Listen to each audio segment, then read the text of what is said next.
السلام علیکم my dear listeners. تو جی آپ لوگ حیران تو ہوئے ہوں گے کہ حالم سے ایک دم مالا کیسے سٹارٹ کر دیا اس نے۔ تو وجہ یہ ہے کہ ایک تو آج یہ جو منتھ چل رہا ہے دسمبر، تو یہ پچھلے سال آپ لوگوں کو پتہ ہوگا کہ پچھلے سال مالا ختم ہوا تھا، لاسٹ ایپیسوڈ آئی تھی، اور لاسٹ ایپیسوڈ کے بارے میں بندہ کیا ہی بات کرے، اس کے بارے میں بندہ بات کرتے کرتے رو پڑے گا۔ تو سب کو پتہ ہوگا کہ لاسٹ ایپیسوڈ میں کیا ہوا تھا۔ تو مالا کی اینیورسری بھی آنے والی ہے 24 دسمبر کو، آج ہے 19 دسمبر، تو تھوڑے سے ہی دن رہ گئے ہیں۔ تو میں نے سوچا کہ یہ مالا کا منتھ ہے تو مالا کیوں نہیں سٹارٹ کیا جائے، بس یہ خیال مجھے ذرا لیٹ آیا، تو پھر اس وجہ سے میں تھوڑی لیٹ ہو گئی، لیکن خیر کوئی بات نہیں۔ تو اس لیے مالا میں نے سوچا کہ میں سٹارٹ کروں۔ آپ لوگوں کو میری یہ سوچ کیسی لگی ہے، اور آپ لوگ حیران ہوئے یا نہیں، یا پھر آپ کو حالم کی ایپیسوڈ کا ویٹ تھا؟ اور حالم کی ایپیسوڈ کے لیے پریشان مت ہوئیے گا، وہ بھی ہم انشاءاللہ ساتھ ساتھ چلاتے رہیں گے، اور مالا بھی ساتھ ساتھ چلتا رہے گا۔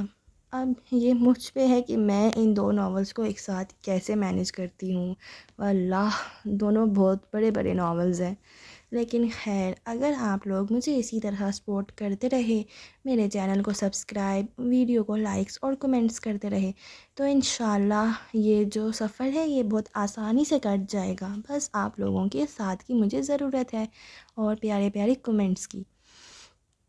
تو چلیں پھر باتیں کم کرتے ہیں اور آج کی ایپیسوڈ نمبر 1 کو سٹارٹ کرتے ہیں، اور یہ حصہ اول ہے لاہور، ٹھیک ہے، اور باب اول یعنی قسط نمبر 1۔ تو چلیں پھر سٹارٹ کرتے ہیں۔ بس ایک کار کریش، کسی مرض کی تشخیص، غیر متوقع فون کال، کوئی نیا دریافت شدہ عشق، یا ایک ٹوٹا ہوا دل، بس اتنی سی دیر لگتی ہے ہمیں ایک بالکل مختلف انسان بننے میں۔ کتنی خوبصورتی سے نزاکت بھری ہے ہمارے اندر کہ یہ سب چیزیں بس ایک پل میں بدل ڈالتی ہیں اس حقیقت کو کہ ہم کون ہیں۔ Samuel Decker Thompson. تاریخ تھی 5 اپریل، شہر تھا اسلام آباد کا، اور وقت تھا صبح 8 بجے کا۔ ہماری کہانی ایک غیر متوقع فون کال سے شروع ہوتی ہے جو اس صبح کیف جمال کو موصول ہوئی تھی۔ ان دنوں ہر بے روزگار اور ناکام انٹرپرینور کی طرح دن چڑھے تک سویا کرتا تھا، اور دوپہر سے فجر تک کام کی تلاش میں لیپ ٹاپ کے سامنے بیٹھا کرتا تھا۔ اس وقت بھی وہ گہری نیند میں تھا جب گھنٹی بجی۔ اس نے سوئے ہوئے دماغ کے ساتھ فون کان سے لگایا۔ نمبر غیر شناسا تھا اور آواز خشک۔ کوئی ادھیڑ عمر مرد تھا جو اسے بتا رہا تھا کہ اس کا باس، جو حال ہی میں برطانیہ سے آیا ہے، اس سے ملنا چاہتا ہے۔ اس کے پاس کیف کے لیے ایک جاب آفر ہے۔ کون ہے آپ کے باس؟ وہ جمائی روکتے ہوئے اٹھ بیٹھا، آنکھیں مسنی، وقت دیکھا۔ ماہر فرید۔ مگر میں کسی ماہر فرید کو نہیں جانتا۔ جان جاؤ گے۔ ادھیڑ عمر آدمی نے کال کاٹ دی۔ تقریباً 1.5 گھنٹے بعد کیف اوبر میں سوار اس لوکیشن کی طرف جا رہا تھا جو اس نامعلوم شخص نے بھیجی تھی۔ راستے میں اس نے گوگل کا سہارا لے کر ماہر فرید کو کھوجنا چاہا۔ ویسے تو بہت سے لوگ تھے اس نام کے، لیکن انگلینڈ سے تعلق رکھنے والے ماہر فرید اسے ایک ہی ملا۔ اس کا کوئی سوشل میڈیا اکاؤنٹ نہیں تھا، بس ایک فیس بک گروپ پہ اس کا تذکرہ نظر آیا تھا جو کہ اس کی کاؤنٹی کے چند رہائشیوں کے کمنٹس کی شکل میں تھا۔ کیف دلچسپی سے پڑھے گیا۔ معلوم ہوتا تھا کہ ماہر فرید کسی معروف کاروباری شخصیت کا بیٹا تھا اور اس کو کوئی ذہنی عارضہ لاحق تھا۔ چند برس قبل اس کے ماں باپ نے اسے ذہنی امراض کے ایک انسٹیٹیوشن میں داخل کروا دیا تھا۔ وہ ایک مدت وہاں زیر علاج رہا تھا، یہاں تک پڑھ کے کیف کا دل عجیب سا ہونے لگا، لیکن اگلی معلومات زیادہ چونکا دینے والی تھیں۔ کسی نے گوسپ کے انداز میں لکھا تھا کہ جن دنوں ماہر زیر علاج تھا، اس کے باپ نے ماہر کو اپنی جائیداد سے بے دخل کرنے کا اعلان کر دیا تھا اور وہ سب کچھ اپنی بیٹی کے نام چھوڑنا چاہتے تھے۔ اب بھی وصیت قانونی شکل میں نہیں دی گئی تھی۔ جب ایک کار کریش میں اس کے والد کا انتقال ہو گیا، ان کی وفات کے بعد ماہر کی ماں اور بہن ملک چھوڑ کے چلے گئے اور نہ جانے کیسے، لیکن ماہر فرید کے ڈاکٹرز نے اسے کلیئر قرار دے کر ڈسچارج کر دیا۔ یوں وہ واپس اپنے گھر آ گیا اور یقیناً اب وہ اپنے ماں باپ کے تمام اثاثوں کا مالک تھا۔ یہ خبر 2 برس پرانی تھی۔ کیف نے مزید سرچ کرنا چاہا، لیکن اس کے علاوہ انٹرنیٹ پہ اس شخص کا کوئی نام و نشان نہ تھا۔ آ چکا تھا، یہیں ملاقات طے کی گئی تھی۔ ایک لمحے کے لیے کیف جمال کا دل چاہا کہ وہ واپس پلٹ جائے، لیکن کیا معلوم یہ کوئی اور ماہر فرید ہو۔ ایک دفعہ ملنے میں کیا حرج ہے۔ چند منٹ بعد وہ لفٹ میں سوار تھا جو اسے 4تھے فلور کی طرف لے کر جا رہی تھی۔ شاید مجھے بہتر حولیے میں آنا چاہیے تھا۔ لفٹ کے قد آور آئینے میں اپنے عکس کو دیکھتے ہوئے اس نے سوچا۔ کیف ایک خوش شکل نوجوان تھا، البتہ اس کا حلیہ بے پرواہ سا تھا۔ ماتھے پہ بکھرے بال، بڑھی ہوئی شیو، جینز کے نیچے سفید جوگرز جو مٹیالے ہو چکے تھے، پوری آستین کی چیک شرٹ جس کے بٹن کھلے تھے اور نیچے پہنی سفید شرٹ جھلکتی تھی۔ اس نے بالوں میں ہاتھ پھیر کے انہیں درست کرنا چاہا، لیکن کوئی فائدہ نہ تھا۔ 4تھے فلور پہ وہ لفٹ سے نکلا تو سامنے مرمری راہداری تھی، فاصلے فاصلے پہ کمروں کے دروازے تھے۔ کیف نے گردن اٹھا کے ہوٹل کی شان و شوکت کو دیکھا۔ یہاں رہائش پذیر انسان کو اس سے کیا کام ہو سکتا تھا؟ کیف جمال ایک ناکام انٹرپرینور ہونے کے علاوہ ایک ایونٹ فوٹوگرافر بھی تھا، جس کو لوگ عموماً انسٹاگرام یا فیس بک کے ذریعے ہائر کیا کرتے تھے۔ اس جیسے اس شہر میں سینکڑوں دوسرے فوٹوگرافرز بھی تھے، پھر ماہر فرید نے اسے ہی کیوں بلایا؟ کمرے کا دروازہ ایک ادیر عمر شخص نے کھولا۔ وہ بادامی رنگ کے سوٹ میں ملبوس تھا اور اس کے بال اتنے سفید تھے کہ سلور لگتے تھے۔ اس نے اسمارٹ تاثرات کے ساتھ سر سے پیر تک کیف کا جائزہ لیا، پھر خوش آمدید کہہ کے راستہ چھوڑ دیا۔ وہ آواز سے پہچان گیا، یہ وہی شخص تھا جس نے اسے کال کی تھی، ماہر فرید کا مینیجر۔ کیف تیز ہوتی دھڑکن کے ساتھ اندر داخل ہوا۔ سویٹ کافی وسیع اور شاندار تھا۔ آرے میں لیونڈر اور موتی کی خوشبو پھیلی تھی۔ دیوار گھیر کھڑکی کے پردے ہٹے ہوئے تھے اور باہر پھیلی روشن صبح دکھائی دیتی تھی۔ کھڑکی کے آگے رکھے بڑے صوفے پہ ایک آدمی ٹانگ پہ ٹانگ جمائے بیٹھا تھا۔ وہ مسکراتے ہوئے کیف کو اندر آتے دیکھ رہا تھا۔ گرے پینٹ اور سفید شرٹ پہ چارکول ویسٹ پہنے وہ ایک بازو صوفے کی پشت پہ پھیلائے ہوئے تھا۔ پیچھے سے آتی روشنی میں اس کے کف لنکس چمک رہے تھے۔ وہ اس کی توقع سے زیادہ جوان اور وجہ تھا۔ کلین شیو چہرہ، جیل سے سیٹ بال اور پرکشش آنکھیں۔ نہ چاہتے ہوئے بھی کیف کا دل مربوبیت سے بھر گیا۔ اس نے جس طرح کے شخص کا خاکہ ذہن میں بنایا تھا، یہ آدمی اس سے کہیں مختلف اور شاندار تھا۔ آؤ کیف، میں تمہارا ہی انتظار کر رہا تھا۔ بے تکلفی سے مسکرا کے ماہر فرید نے خالی صوفے کی طرف اشارہ کیا۔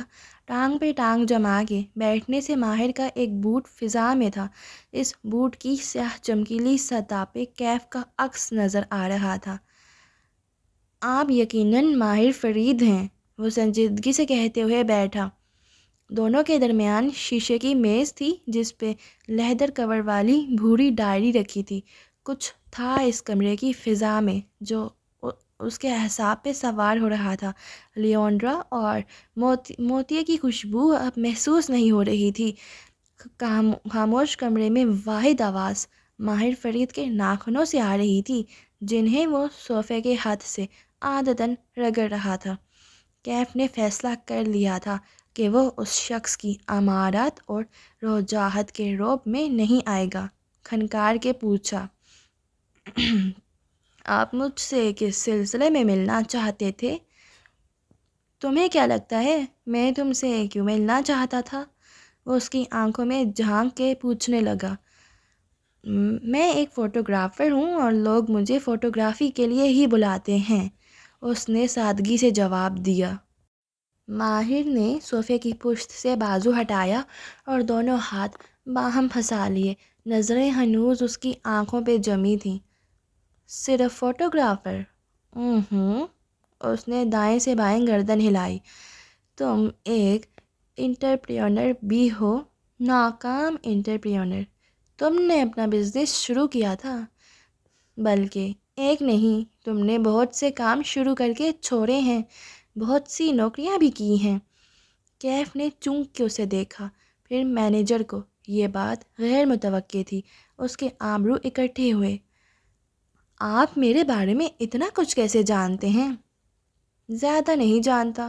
ماہر پیچھے کو ہوا اور کندھے بے پرواہی سے اچکائے۔ ناخن پھر سے صوفے کے ہاتھ سے رگڑنے لگا۔ بس اتنا معلوم ہے کہ تمہارا آخری کاروبار نہ صرف ناکام ہوا ہے، بلکہ اس نے تمہیں بہت سے قرضوں میں ڈبو دیا ہے۔ اب حال یہ ہے تمہارا کیف کہ جن لوگوں کے پیسے تم نے ڈبوئے تھے وہ تمہاری جان کو آئے ہوئے ہیں۔ ان میں سے ایک تمہاری بہن کا شوہر بھی ہے۔ تمہاری فیملی لائف اس بات سے کتنی متاثر ہو رہی ہوگی میں سمجھ سکتا ہوں۔ کیف کے ماتھے پہ شکن پڑی، جسم کے سارے اعصاب تن سے گئے۔ آپ لوگ مجھ سے کیا چاہتے ہیں؟ نے باری باری ان دونوں کو دیکھا۔ میں تمہاری مدد کرنا چاہتا ہوں۔ ماہر فرید اس کی آنکھوں میں جھانک کے مسکرایا۔ اسے انٹرنیٹ پہ پڑھی باتیں یاد آئیں۔ کیا یہ کسی سائیکوپیتھ کی آنکھیں تھیں؟ کیسے؟ وہ پوچھنا چاہتا تھا کیوں، لیکن منہ سے کیسے پھسل گیا۔ کیا وہ مدد کے لیے اتنا بے تاب تھا؟ میرے پاس تمہارے لیے ایک جاب ہے۔ کیف کے اندر کسی نے سرگوشی کی۔ ابھی بھی وقت ہے، یہاں سے بھاگ جاؤ کیف، ورنہ تم کسی مصیبت میں پھنس جاؤ گے۔ لیکن وہ نہیں بھاگ سکا۔ مجبوریوں نے اس کے قدم زنجیر کر رکھے۔ اسے اس پر اصرار شخص کی آفر سننی تھی۔ اگر تم چند ماہ تک میرے لیے کام کرو تو میں تمہارے سارے قرضے بھی اتروا دوں گا، اور اگر تم دوبارہ کاروبار کرنا چاہو تو اس کو سیٹ کرنے میں تمہاری مدد بھی کروں گا۔ یہ میرے لیے کچھ مشکل نہیں ہے، اتنا تو تم میرے بارے میں جان چکے ہوگے۔ اس کے لہجے کی ہمدردی بھی کیف کو مصنوعی لگی۔ کچھ ناقابل اعتبار سا تھا اس شخص کے بارے میں۔ مجھے کیا کرنا ہوگا؟ ماہر فرید کے چہرے پہ بھرپور مسکراہٹ آ گئی۔ اس نے ایک گہری سانس باہر کو خارج کی۔ بالآخر اس نے میز پہ رکھی بھورے لیدر کور کی ڈائری اٹھائی، 2 انگلیوں سے ڈائری کے اندر سے ایک تصویر نکالی اور سامنے رکھی۔ کیف نے نظریں جھکا کے دیکھا۔ وہ ایک لڑکی کی تصویر تھی، چہرے کا کلوز اپ۔ وہ مسکرا رہی تھی، اس کی آنکھیں سبز تھیں اور بھورے بال ڈھیلے جوڑے میں بندھے تھے۔ وہ ایک بے داغ شفاف سا چہرہ تھا۔ ایسے چہرے انسان ہر روز نہیں دیکھتا۔ تم اس لڑکی کو جانتے ہو؟ کیف نے نفی میں گردن ہلائی۔ یہ تمہاری کزن صفورہ کی دوست ہے۔ اوکے۔ کیف نے الجھ کے اسے دیکھا۔ صفورہ اس کی امیر سیکنڈ کزن تھی۔ مہینوں بعد اس سے ملاقات ہوا کرتی تھی اور اس میں بھی صفورہ اس کو اسٹیبلش ہونے کے لیکچرز دیتی تھی۔ تنگ آ کے اس نے صفورہ کی فیملی سے ملنا ہی چھوڑ رکھا تھا۔ صفورہ نے اپنی اس دوست تصویر اٹھا کے دکھائی کو 2-3 دفعہ سیکیورٹی گارڈز رکھوا کے دیے ہیں، لیکن اس لڑکی کے پاس زیادہ دن تک کوئی گارڈ نہیں ٹکتا۔ پچھلے ہفتے اس نے پھر سے صفورہ سے کوئی قابل بھروسہ گارڈ ڈھونڈنے کے لیے کہا ہے۔ سفید بالوں والا مینیجر اس دوران باری باری ان دونوں کو دیکھ رہا تھا، جیسے ٹینس کے میچ میں گیند کا نظروں سے تعاقب کر رہا ہو۔ اوکے، کیف ابھی تک نہیں سمجھ پا رہا تھا۔ کیف، تم اپنی کزن صفورہ سے کہو گے کہ وہ اس لڑکی سے تمہاری سفارش کرے اور تمہیں اس کے پاس گارڈ کی جاب دلوا دے۔ ویسے بھی تم نے چند برس پہلے ایک سیکیورٹی کمپنی میں 2 ماہ کے لیے کام کیا تھا۔ تمہارے پاس تجربہ بھی ہے اور تمہیں ضرورت بھی ہے۔ مجھے امید ہے صفورہ تمہیں انکار نہیں کرے گی۔ تصویر رکھی اور مسکرا کے کندھے اچکائے۔ بس اتنا سا کام ہے۔ بالآخر معاملہ کیف کی سمجھ میں آنے لگا۔ آپ چاہتے ہیں کہ میں صفورہ کی دوست کا گارڈ بن جاؤں، اس کا اعتماد حاصل کروں، مگر کیوں؟ ماہر فرید کی مسکراہٹ غائب ہوئی، چہرے پہ سختی در آئی۔ ایسے کاموں میں کیوں نہیں پوچھتے، کام کی قیمت پوچھتے ہیں۔ آبرو اٹھا کے سرد لہجے میں تنبیہ کی۔ چند لمحے کے لیے سٹنگ روم میں سناٹا چھا گیا۔ ساری خوشبوئیں مر گئیں، اب صرف ایک احساس یرغمالی تھا۔ دیکھیں، وہ قدرے دھیمے لہجے میں بولا، مجھے اتنا تو بتائیں کہ مجھے اس کے پاس جاب کر کے کرنا کیا ہے، میرا مقصد کیا ہوگا؟ میں کوئی برا انسان نہیں ہوں، ٹھیک ہے میرے مسئلے ہیں، لیکن میں کچھ غلط نہیں کرنا چاہتا۔ ماہر فرید نے بدمزہ ہو کے مینیجر کو دیکھا۔ بہت بولتا ہے یہ۔ مینیجر نے ہلکے سے شانے اچکا دیے، پھر کوٹ کی جیب سے ایک پرچی نکال کے کیف کے سامنے رکھی۔ اس پہ ایک رقم درج تھی۔ کیف نے رقم کے ہندسے پڑھے، پھر صفر گنے۔ 1 بار، 2 بار۔ اس کی آنکھیں تعجب سے پھیلیں۔ نظریں اٹھا کے تذ بذب سے ماہر کو دیکھا۔ بدلے میں آپ کیا چاہتے ہیں؟ اتنے پیسے کوئی نیک کام کے لیے نہیں دیا کرتا کیف، وہ اسپاٹ سے انداز میں بولا۔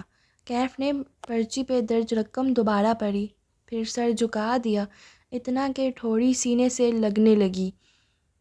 کسی لڑکی کا گارڈ بننے کا مطلب ہے سائے کی طرح اس کے ساتھ رہنا، اس پہ نظر رکھنا، اس کو نقصان پہنچانا۔ یہ مجھ سے نہیں ہوگا۔ سر ہنوز جھکا ہوا تھا۔ ماہر فرید کچھ دیر اس کے جھکے سر کو گھورتا رہا، پھر وہ اٹھا اور ٹائی کی ناٹ ڈھیلی کی۔ کیف نے چہرہ اٹھا کے اسے دیکھا۔ وہ صوفے کے پیچھے چلا گیا اور کھڑکی کے سامنے چکر کاٹنے لگا، دائیں سے بائیں پینڈولم کی طرح۔ وہ جیسے کچھ سوچ رہا تھا، پھر قدم روک کے دور بیٹھے کیف کو دیکھا۔ ٹھیک ہے، نہ مانو میری بات، پھر کیا کرو گے؟ کاروبار میں نقصان اور قرضوں نے تمہاری سوشل لائف ختم کر کے رکھ دی ہے۔ مرد کا معاشی طور پہ اسٹیبلشڈ نہ ہونا اس کی عزت آدھی کر دیتا ہے۔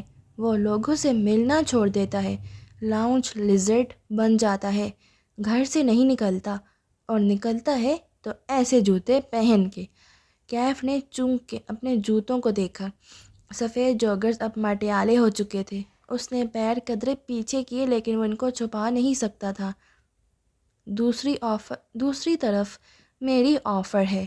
ماہر فرید واپس اس کے سامنے آ کے بیٹھا۔ میرے لیے صرف 2 ماہ کام کرو، صرف 2 ماہ، اور ساتھ اپنی فوٹوگرافی جاری رکھو اور اپنا نیا بزنس پلان بناؤ۔ 2 ماہ ختم ہوتے ہی میں تمہارا بزنس خود سیٹ کروا دوں گا۔ مارکیٹنگ، نیٹ ورکنگ میری ٹیم سب کر لے گی۔ صرف 2 ماہ۔ وکٹری کی طرح 2 انگلیاں بنا کے دکھائیں۔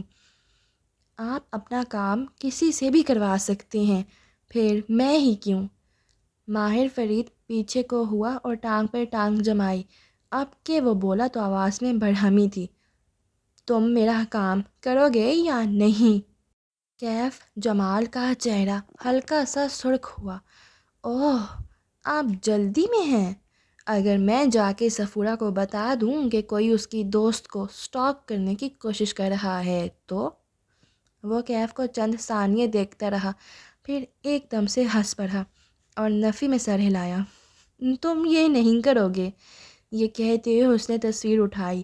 کیف کو تصویر کی پشت نظر آئی، وہاں کچھ لکھا تھا، 5 الفاظ۔ آپ کو کیسے معلوم کہ میں یہ نہیں کروں گا؟ وہ متعجب ہوا۔ ماہر فرید نے جواب نہیں دیا۔ اس نے لیدر ڈائری کھولی، کیف کی نظریں نیچے جھکیں۔ وہ جسے ڈائری سمجھ رہا تھا وہ دراصل فوٹو البم تھی۔ اگلے ہی لمحے اس کا سانس رک گیا۔ پہلے صفحے پہ اوپر نیچے 2 تصاویر تھیں۔ اوپری تصویر ایک سیاہ بالوں والی لڑکی کی تھی، وہ اس میں مسکرا رہی تھی۔ نچلی تصویر اسی لڑکی کی تھی، لیکن اس کی آنکھیں نیلو نیل تھیں، پیشانی زخمی تھی اور پلکیں بند تھیں۔ وہ شاید کسی لاش کی تصویر تھی۔ وہ آہستہ آہستہ صفحے پلٹانے لگا۔ ہر صفحے پہ اوپر ایک لڑکی کی زندگی سے بھرپور تصویر ہوتی اور نیچے زخمی یا لاش جیسے تصویریں مختلف لڑکیوں کی تھیں۔ اس نے چھٹا صفحہ پلٹایا تو وہ خالی تھا۔ اس نے اوپری خانے میں سبز آنکھوں والی لڑکی کی تصویر ڈال دی۔ نیچے جگہ ابھی خالی تھی۔ کیف اپنی جگہ سے نہیں ہل سکا۔ اطراف میں ساری خوشبوئیں دم توڑ گئی تھیں۔ اب صرف کافور کی بو تھی جو اندر باہر پھیلی تھی۔ ماہر فرید نے کھلی ہوئی البم پرے دھکیلی اور نظریں اٹھا کے کیف کو دیکھا۔ پھر اس نے 2 فقرے بولے۔ وہ 2 فقرے اس کی ساری گفتگو پہ بھاری تھے۔ کیف جمال نے رکی ہوئی سانس خارج کی۔ پرچی پہ لکھے صفر گنے، یہ اس کے قرضے اتارنے کے لیے کافی تھے، اور ان 2 فقروں کے بعد اس کے پاس انکار کی گنجائش نہیں تھی۔ صرف 2 ماہ کے لیے وہ یہ کام کر سکتا تھا۔ میں تیار ہوں۔ ماہر فرید مسکرایا۔ Good boy. پھر مینیجر کو اشارہ کیا۔ اس نے جیب سے ایک پھولا ہوا لفافہ نکال کے کیف کے سامنے رکھا۔ یہ کام کے علاوہ ہیں، صرف اس لیے کہ تم نئے جوتے خرید سکو۔ آئندہ کسی ورک میٹنگ پہ ایسے جوتے پہن کے مت آنا۔ نرمی سے تنبیہ کی۔ اب تم جاؤ، مالک تم سے خود رابطہ کر لے گا۔ سفید بالوں والے کی طرف اشارہ کیا۔ کیف نے ایک ملامتی نظر اس پہ ڈالی، پیکٹ اٹھایا اور وہاں سے اٹھ گیا۔ مجھے اس لڑکے پہ اعتبار نہیں ہے، ماہر۔ اس کے جاتے ہی مالک ناخوشی سے بولا۔ اعتبار تو مجھے تم پہ بھی نہیں ہے، لیکن ہم ساتھ کام کر رہے ہیں نا؟ وہ عام سے لہجے میں کہتے ہوئے اٹھا اور کھڑکی کے سامنے جا کھڑا ہوا۔ دوپہر کی سنہری روشنی سیدھی اس کے چہرے پہ پڑنے لگی۔ ماہر نے آنکھیں بند کر لیں۔ ماہر، مینیجر نے پکارا، انتقام کے سفر پہ نکلنے والے کو چاہیے کہ 2 قبریں کھود لے، ایک دشمن کی اور ایک خود اپنی۔ یہ کانفیوکس نے کہا تھا، اور جانتے ہو اسے کیا چیز قبر تک لے گئی تھی؟ اپنے بیٹوں کی موت کا غم۔ وہ آنکھیں بند کیے کہہ رہا تھا، سرد سی سرگوشی میں، موت سے بڑا کوئی غم نہیں ہے مالک۔ میز پہ البم یوں ہی کھلا رکھا تھا۔ مالک نے تعصب سے نفی میں سر ہلایا، پھر ہاتھ بڑھا کے چھٹا صفحہ پلٹایا تو سبز آنکھوں والی لڑکی کی تصویر کی پشت دکھائی دینے لگی۔ وہاں اردو میں لکھا تھا، حور جہاں کی بیٹی کشمالہ۔ تاریخ تھی 11 اپریل اور شہر تھا اسلام آباد کا۔ آج کا دن اہم تھا کیونکہ آج کشمالہ کی زندگی بدلنے جا رہی تھی، لیکن اپنی صبح کا آغاز کرتے ہوئے اسے اس بات کا علم نہیں تھا۔ کسی کو بھی نہیں ہوتا۔ وہ بیڈ روم میں آئینے کے سامنے کھڑی، کانوں میں ٹاپس پہن رہی تھی جب موبائل کی مخصوص ٹون بجی۔ وہ مسکرا دی۔ یقیناً ماں کا فیملی گروپ پہ میسج آیا ہوگا، وہ بھی گڈ مارننگ کا۔ ماں ایک ہی میسج اپنے تینوں بچوں کو فیملی گروپ اور پرسنل چیٹ میں الگ الگ بھیجتی تھیں۔ اس نے ٹاپس پہن کے موبائل اٹھایا اور میسج کھولا۔ ماں نے گڈ مارننگ کے ساتھ پوچھا تھا کہ کیا وہ ویکینڈ پہ ایزا کی شادی کے لیے لاہور آئے گی۔ کل بتاؤں گی ماں، اس نے مبہم سا جواب دیا۔ یہاں ریستوران میں اتنے کام پڑے تھے، وہ کیسے جائے گی لاہور؟ وہ کل معذرت کر لے گی۔ اپنی تیاری مکمل کر کے اس نے سر سے پیر تک آئینے میں اپنا جائزہ لیا۔ اس نے نیوی بلیو لمبی قمیض کے ساتھ ہم رنگ دوپٹہ کندھے پہ ڈال رکھا تھا۔ بین گلے سے گردن میں پہنا ننھا سا ڈائمنڈ لاکٹ جھلک رہا تھا۔ پیروں میں زرد ہائی ہیلز تھیں۔ لمبے بھورے بال فرینچ جوڑے میں بندھے تھے۔ بیضوی چہرہ گلابی سفید سا تھا، جیسے عموماً پٹھان لڑکیوں کا ہوتا ہے، اور آنکھیں سبز تھیں جن کے گرد لائنر لگا تھا، جیسے سیاہ پیالے میں سبز پانی ہو۔ اس نے چہرہ دائیں بائیں گھما کے دیکھا۔ سکن بے داغ تھی، کوئی ایک پمپل بھی نہ تھا۔ اس نے جوڑے سے 2 لٹیں نکالی اور انگلی سے رول کر کے چھوڑ دیں۔ وہ چہرے کے دونوں اطراف میں ٹھہر گئیں، اپنے عکس کو دیکھ کے مسکرائی۔ وہ کام پہ جانے کے لیے تیار تھی۔ ماں ہوتی سامنے تو کہتی کہ ان کی کوئی بیٹی حسن پہ ان پہ نہیں گئی۔ کہاں اپنے زمانے کی حسین ترین حور جہاں بیگم، اور کہاں مابینہ اور کشمالہ۔ ایک تو ماں کی ججمنٹل آواز ہمیشہ ذہن کے پس منظر میں گونجتی تھی، چاہے سارا زمانہ کہے کہ ماں ہی مطلب مابینہ اور مالا کشمالہ جیسا حسین کوئی نہ تھا۔ ماں نے نہیں ماننا تھا۔ وہ ماں کو یاد کر کے زیر لب مسکراتی ہوئی کھڑکی تک آئی۔ کھڑکی میں 3 ننھے گملے رکھے تھے، ان پہ سٹیپیلیا، بیگونیا اور یوریتھیا اگے تھے۔ کشمالہ نے چہرہ ان کی سطح تک جھکا کے دیکھا۔ باقی دونوں کی نئی گروتھ نظر آ رہی تھی، مگر یوریتھیا کے پتے بھورے ہو رہے تھے۔ شاید روشنی اس کے لیے تیز تھی۔ اس نے پودے کو ذرا پیچھے کر دیا۔ وہ باہر جانے کے لیے لاؤنج میں آئی۔ کونے میں رکھی ورک ٹیبل سے زرد ہینڈ بیگ اور لیپ ٹاپ اٹھایا، پھر بیرونی دروازے کی طرف بڑھی۔ تبھی نگاہ میں کچھ کھٹکا۔ کشمالہ کے قدم زنجیر ہوئے، گردن دھیرے سے دائیں جانب موڑی۔ دیوار گھیر بک شیلف میں ایک موٹی سی کتاب کی جگہ خالی تھی۔ کشمالہ کی نگاہوں نے نیچے میز تک کا سفر کیا۔ وہاں ایک دبیس ڈکشنری رکھی تھی۔ یہ شیلف سے نیچے کیسے آئی؟ اس نے چونک کے ٹیرس کے دروازے کو دیکھا۔ وہ بند تھا، کھڑکیاں بھی اندر سے مقفل تھیں۔ اس نے یاد کرنے کی کوشش کی، رات کو جب میں گھر آئی تھی تب یہ کتاب اپنی جگہ پہ تھی یا نہیں، مگر کچھ یاد نہ آیا۔ اس نے سر جھٹکا۔ خیر کوئی بات نہیں، سفورہ نے کہا تھا کہ وہ نئے گارڈ کے لیے کسی کو آج بھیج رہی ہے۔ گارڈ آ جائے گا تو یہ مسئلہ نہیں ہوگا۔ اسے ابھی اس معاملے کی فکر نہیں کرنی تھی، اسے اپنے نئے بزنس پلان پہ فوکس کرنا تھا۔ اور اس بارے میں سوچتے ہوئے مالا کے لبوں پہ ایکسائٹمنٹ بھری مسکراہٹ بکھر گئی۔ وہ بیرونی زینے اترتے ہوئے نیچے آئی۔ وہ ماموں کے گھر کی بالائی منزل پہ بطور پیئنگ گیسٹ رہتی تھی۔ ماموں ممانی اور ان کی فیملی نیچے رہتے تھے۔ دونوں کی ملاقات ہفتوں بعد ہوا کرتی تھی۔ باہر ہوا ٹھنڈی تھی اور آسمان پہ سیاہ بادل تھے۔ آج خوب بارش برسنی تھی۔ کچن کے جالی دار دروازے سے ناشتے کی مہک پورچ تک آ رہی تھی۔ وہ دروازے پہ رکی اور جالی سے اندر جھانکا۔ نسرین کام کرتی دکھائی دے رہی تھی۔ نسرین، کل میرے پورشن میں کوئی آیا تھا؟ نہیں باجی، کوثر تو چھٹی پہ ہے 2 دن سے۔ اس نے صفائی والی لڑکی کا نام لیا۔ کشمالہ پورچ کی طرف بڑھ گئی، البتہ اس کی سوچتی نظروں نے گیٹ اور لان کا جائزہ ضرور لیا تھا۔ کون تھا جو اس کی غیر موجودگی میں اس کے پورشن میں آتا تھا؟ بلکہ نہیں، اسے ابھی اس بارے میں نہیں سوچنا تھا۔ اسے آج ظہیر کو اپنے نئے بزنس پلان کی پریزنٹیشن دینی تھی۔ اسے اپنی توانائی برقرار رکھنی تھی۔ ظہیر اس کا کلاس فیلو تھا۔ وہ دونوں نے لاہور میں ایک ساتھ گریجویٹ کیا تھا۔ پھر ظہیر اسلام آباد واپس آ گیا۔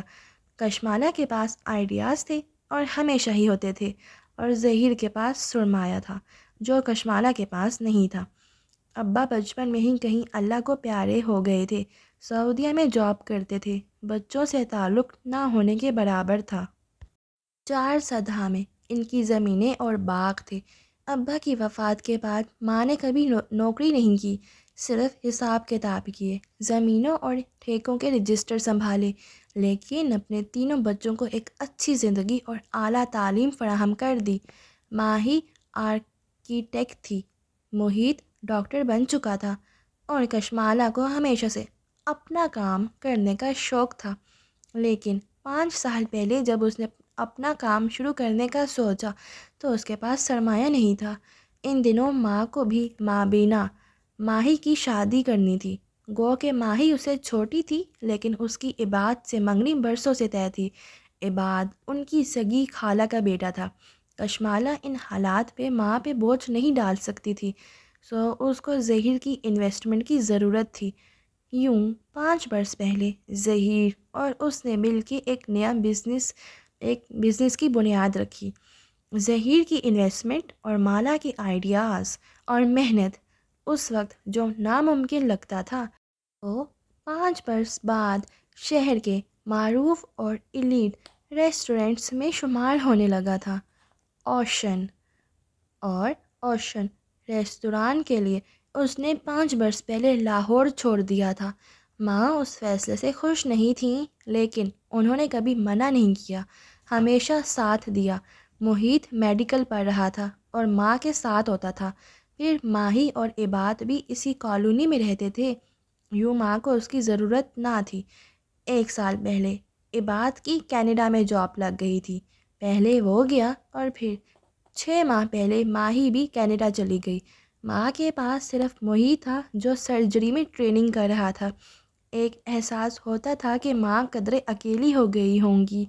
وہ سوچتی بھی تھی کہ ہر دوسرے ویکنڈ پہ لاہور جایا کرے گی، لیکن لاہور جاتے جاتے اسے 1.5 ماہ گزر جایا کرتا تھا، اور اب وہ اوشن کے لیے ایک نئے بزنس پلان پہ کام کرنے جا رہی تھی۔ اب تو شاید وہ 6 ماہ بعد لاہور جا سکے گی۔ یہ نیا آئیڈیا اسے چند ہفتے قبل آیا تھا۔ اوشن کے پیچھے کچھ جگہ خالی تھی جو ظہیر کی ملکیت تھی۔ پلان یہ تھا کہ وہ دونوں مل کے وہاں ایک بیکری بنائیں، لیکن وہ ایک منفرد طرز کی بیکری ہوگی، اور اس دفعہ کشمالہ خود بھی انویسٹمنٹ کرے گی۔ اس نے ابھی ظہیر کو اس بارے میں نہیں بتایا تھا۔ وہ ایک ہی دفعہ پوری تیاری کے ساتھ اسے پریزنٹیشن کے ذریعے بتانا چاہتی تھی تاکہ وہ انکار نہ کر سکے۔ ڈرائیو کرتے ہوئے وہ مسلسل مسکرا رہی تھی۔ دفتن موبائل کی گھنٹی بجنے لگی۔ وہ جانتی تھی اس وقت کس کی ویڈیو کال آ سکتی تھی۔ اس نے ہولڈر میں لگے فون کا بٹن دبایا۔ اسکرین پہ ویڈیو کال روشن ہو گئی۔ کیسی ہو ماہی؟ ہمیشہ کی طرح خوبصورت، ماہی کی چہکتی ہوئی آواز سنائی دی۔ مالا نے اسٹیئرنگ گھماتے ہوئے مسکرا کے موبائل اسکرین کو دیکھا۔ وہاں ماہی نظر آ رہی تھی۔ کینیڈا میں اس وقت رات تھی۔ ماہی کچن کاؤنٹر کے پیچھے کھڑی جوسر کے جگ سے جوس گلاس میں انڈیل رہی تھی۔ گوری رنگت، گلابی گال اور بھوری آنکھوں والی ماہی ایک کیوٹ سی پٹھان لڑکی تھی۔ بال چھوٹے اور باب سٹائل میں کٹے تھے، ایک طرف سے کان کے پیچھے الجھتے ہوئے اور دوسری طرف گال پہ آگے کو گرتے ہوئے۔ یہ ماہی کا سگنیچر ہیئر کٹ تھا جس کو وہ کبھی نہیں بدلتی تھی۔ تم نے ظہیر کو اپنا بزنس پلان دکھانا ہے نا آج، سوچا تمہیں وش کر دوں، ماہی جگ سے گلاس میں جوس انڈیلتے ہوئے کہہ رہی تھی۔ تھینک یو ماہی، اور تم ٹھیک ہو، اپنا خیال رکھتی ہو نا؟ مجھے چھوڑو، ظہیر کا بتاؤ، وہ مان جائے گا نا؟ ماہی کچن سٹول پہ بیٹھی، کوہنیاں کاؤنٹر پہ رکھی اور جوس کا گلاس کوہنیوں کے درمیان رکھا، پھر اسٹرا ہونٹوں کے بیچ ڈال کے گھونٹ بھرا۔ وہ بزنس مین ہے، اتنے اچھے آئیڈیا کو نہ نہیں کہے گا۔ تم نا ظہیر پہ زیادہ ہی ٹرسٹ کرتی ہو۔ اسٹرا ہٹا کے اس نے خفگی سے کہا، آنکھیں شکی انداز میں چھوٹی ہوئیں۔ وہ دل کا شیخ ہے، میں بتا رہی ہوں، وہ تمہیں انویسٹ نہیں کرنے دے گا، سارا پروفٹ اور کنٹرول اسے خود چاہیے۔ کشمالہ ڈرائیو کرتے ہوئے مسکرا دی۔ کیوں اتنا شک کرتی ہو لوگوں پہ؟ تم جو بھی کہو، لیکن ماہی کی ججمنٹ کبھی غلط نہیں ہوتی۔ فخر سے کالر جھٹکا۔ کشمالہ مسکرا دی۔ ماہی ایسی ہی تھی، ماں کے مطابق ان کی سب سے زیادہ سمجھدار اولاد، اور مالا کے مطابق سب سے زیادہ شک کرنے والی۔ وہ خود اس کے برعکس تھی، سب پہ بھروسہ کرنے والی، لوگوں کو چانس دینے والی۔ اسی لیے اسے امید تھی ظہیر مان جائے گا۔ مالا، ماہی کہتے کہتے رکی۔ کشمالا اپنی بہن کو اتنے اچھے سے جانتی تھی کہ اسے معلوم تھا وہ اب کیا بات کرنے جا رہی ہے۔ پھر تو کچھ نہیں ہوا نا؟ نہیں، اب میں چلتی ہوں، اوشن آ گیا ہے۔ اس نے کتاب کے اپنی جگہ پہ نہ ہونے والی بات گول کر دی۔ کم از کم اس وقت وہ ماہی کا لیکچر نہیں سن سکتی تھی۔ اوشن نامی ریستوران نیلے اور سفید رنگوں میں استوار کیا گیا تھا۔ برآمدے کی میزیں لوگوں سے پر تھیں، گفتگو، کہکے، ناشتہ اور کافی کی مہک۔ اندر کا ہال بھی تقریباً بھرا ہوا تھا۔ ہر روز کی طرح اس کے آتے ہی ادھر ادھر جاتے عملے نے اسے جہاں دیکھا وہیں رک کے سلام کیا۔ بارش آنے والی ہے، مزید مہمانوں کو لان میں مت بٹھاؤ۔ گزرتے ہوئے اس نے کسی کو روکا، اور 15-20 منٹ تک جو بھی لان میں بیٹھا ہو اس کو بہت ادب کے ساتھ برآمدے میں موو ہونے کے لیے کہہ دو۔ پھر ایک ویٹر کو روکا، 2 انگلیوں سے قریب آنے کی ہدایت دی۔ وہ مؤدب سا چلا آیا۔ اس کٹلری کو یہاں سے اٹھاؤ، تحکم سے میز کی طرف اشارہ کیا، اور فاروق سے کہو اس کو واش کر کے برف ڈرائی کر کے بھیجے۔ مجھے اتنی دور سے اس پہ پانی کے داغ نظر آ رہے ہیں۔ لہجہ 2 ٹوک مگر نرم تھا کہ وہ رکی نہیں، ہائی ہیل سے چلتی ہوئی سیڑھیوں کی طرف بڑھ گئی۔ اوپر آ کے پہلے ظہیر کے آفس میں جھانکا، وہ وہاں نہیں تھا۔ وہ دیر سے آتا تھا اور جلدی چلا جاتا تھا۔ خیر ہے، وہ اس کا انتظار کر لے گی۔ پھر وہ اپنے آفس میں آئی جہاں سائقہ پانی کی ٹھنڈی بوتل اور اس کی کافی رکھ رہی تھی۔ تھینکس سائقہ۔ وہ مسکرا کے اپنی سیٹ کی طرف آئی۔ اس کا چھوٹا سا آفس تھا۔ آفس ٹیبل پہ کھڑکی سے سیدھی دھوپ پڑتی تھی۔ وہاں کیکٹس کا ننھا سا سفید گملہ رکھا تھا۔ Hello Sheldon. اس نے مسکرا کے گملے کی مٹی تک چہرہ جھکا کے اسے دیکھا۔ سیدھا لمبا سا کیکٹس جس کا نام اس نے شیلڈن رکھا تھا، اور اسے گزشتہ روز کے مقابلے میں بڑا لگا تھا۔ میم، سائقہ نے جاتے جاتے کہا، کوئی کیف جمال آپ سے ملنے آیا ہے، بھیجوں؟ ہاں، اسے بھیجو۔ وہ اپنی پاور سیٹ پہ بیٹھی اور کمر پیچھے ٹکائی۔ ایک سکون سا وجود میں بھر گیا۔ اس کا یہ آرام دہ آفس۔ گردن موڑ کے کھڑکی کو دیکھا جو ٹیبل کے ساتھ بائیں طرف تھی۔ کھڑکی سے نیچے نظر آتا ریستوران کا لان، پھول پودے، کونے میں لگے گھنے درخت۔ اوشن اس کی وہ جنت تھا جسے اس نے اپنے ہاتھوں سے بنایا تھا، اور اب وہ اس کو مزید پھیلانے جا رہی تھی۔ لیکن پہلے اسے سیکیورٹی گارڈ کا انٹرویو کرنا تھا۔ اس نے موبائل پہ صفورہ کی چیٹ کھولی اور کافی کا گھون بھرتے ہوئے اس کا میسج دوبارہ پڑھا۔ وہ اپنے کزن کیف جمال کی سفارش کر رہی تھی۔ وہ ضرورت مند بھی تھا اور قابل بھروسہ بھی۔ صفورہ نے تقریباً درخواست کے لہجے میں لکھا تھا کہ مالا اس کو جاب دے دے، وہ پچھلے گارڈز کی طرح جاب چھوڑ کے نہیں جائے گا۔ انٹرویو بھی ایک فارمیلٹی ہی تھا۔ صفورہ نے کہہ دیا تو بس کہہ دیا۔ صفورہ بہت سوشل اور تعلقات رکھنے والی لڑکی تھی۔ کسی کو ملازم چاہیے یا گارڈ، صفورہ سے سب سے پہلے رابطہ کیا جاتا تھا۔ دروازہ کھلنے کی آواز آئی تو کشمالا نے سر اٹھایا اور کچھ کہنے لگی، لیکن نوارد کو دیکھ کے رک گئی۔ آنکھوں میں تعجب ابھرا۔ کیا نام ہے آپ کا؟ تصدیق چاہی۔ میں کیف ہوں، کیف جمال۔ سامنے کھڑا نوجوان رسمی مسکرا کے بولا۔ آپ سیکیورٹی گارڈ کی جاب کے لیے آئے ہیں؟ جی، اس نے آسمان میں سر ہلایا۔ مالا نے اچنبھے سے اسے دیکھا۔ اس کے اب تک کے تمام رکھے گارڈز کرخت چہروں اور مونچھوں والے ہوتے تھے۔ یہ ایک پڑھا لکھا اسمارٹ سا نوجوان لگتا تھا۔ حلیہ بے پرواہ تھا، بال ماتھے پہ کٹے ہوئے اور بالدار تھے، ان کو پیچھے کرنے کی زحمت نہیں کی تھی۔ چہرے پہ چند دن کی بڑھی شیو تھی، آنکھیں بھوری تھیں اور رنگت کھلتی ہوئی جینس کے اوپر ملٹری گرے رنگ کی کالر شرٹ پہنی ہوئے تھا۔ گریبان کے اوپری بٹن کھلے تھے اور نیچے سے سفید شرٹ جھانک رہی تھی۔ کف بھی ایک طے موڑے ہوئے تھے۔ پیروں میں جرابوں کے بغیر سفید جوگرز تھے جو نئے لگتے تھے۔ اس کے اس بے ترتیب سے حلیے میں صرف اس کے جوگرز قابل ستائش تھے۔ میں صفورہ کا کزن ہوں، مسکرا کے بولا۔ وہ مسکراتا تھا تو اس کے بائیں گال میں ڈمپل پڑتا تھا۔ اس کے چہرے میں سب سے زیادہ پرکشش کیا تھا، اس کے مسکرانے کا انداز یا اس کی بھوری آنکھوں کی لمبی اور مڑی ہوئی پلکیں؟ تشریف رکھیے۔ وہ بیٹھ گیا اور ایک فائل اس کے سامنے رکھی، پھر گردن ہلائے بنا نگاہوں سے اطراف کا جائزہ لیا۔ آفس چھوٹا سا تھا، 3 دیواریں سفید تھیں، چوتھی دیوار پہ جنگل کے اونچے درخت پینٹ کیے گئے تھے۔ جگہ جگہ منی پلانٹس اور انڈور پودوں کے گملے رکھے تھے، ان کی خوشبو کافی کی مہک میں مکس ہو گئی تھی۔ سامنے نیلے لباس میں بیٹھی لڑکی سر جھکائے اس کی فائل کے صفحے پلٹا رہی تھی۔ چہرے کی دونوں اطراف سے نکلتی لٹیں بھی فائل پہ جھکی تھیں، کانوں میں ڈائمنڈس ٹاپس دمک رہے تھے۔ کشمالا نے فائل بند کر دی، پھر چہرہ اٹھا کے اسے دیکھا۔ وہ اپنی مڑی ہوئی پلکوں والی آنکھوں سے بغور اسے دیکھ رہا تھا۔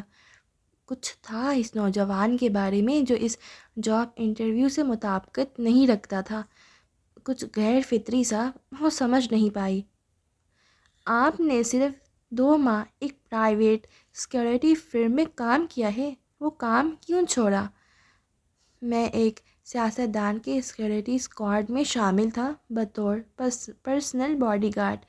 ٹائمنگ مشکل تھی، میں ساتھ ساتھ اپنے بزنس پلان پہ بھی کام کر رہا تھا، 2 چیزیں مینیج کرنا مشکل تھا۔ کس چیز کا بزنس کر رہے تھے آپ؟ وہ سیٹ پہ ٹیک لگائے اسپاٹ انداز میں پوچھ رہی تھی۔ جوڑے سے نکلتی 2 لٹیں اس کے چہرے کے دونوں اطراف کو چھو رہی تھیں۔ میں پروفیشنل فوٹوگرافر ہوں۔ ہم دوستوں نے ایک ویڈنگ فوٹوگرافی کمپنی بنائی تھی جس میں ہم بہت سی سروس مہیا کرتے تھے، لیکن وہ فلاپ ہو گئی۔ ہلکے سے کندھے اچکائے۔ میں نے باہر سے بہت قیمتی ایکوپمنٹ منگوا لیا تھا جس کی وجہ سے میں شدید قرضوں میں گھرا ہوا ہوں اور وہی قرضے اتارنے کے لیے جاب کرنا چاہتا ہوں۔ وہ سنجیدگی سے اس کے سوالات کا جواب دے رہا تھا۔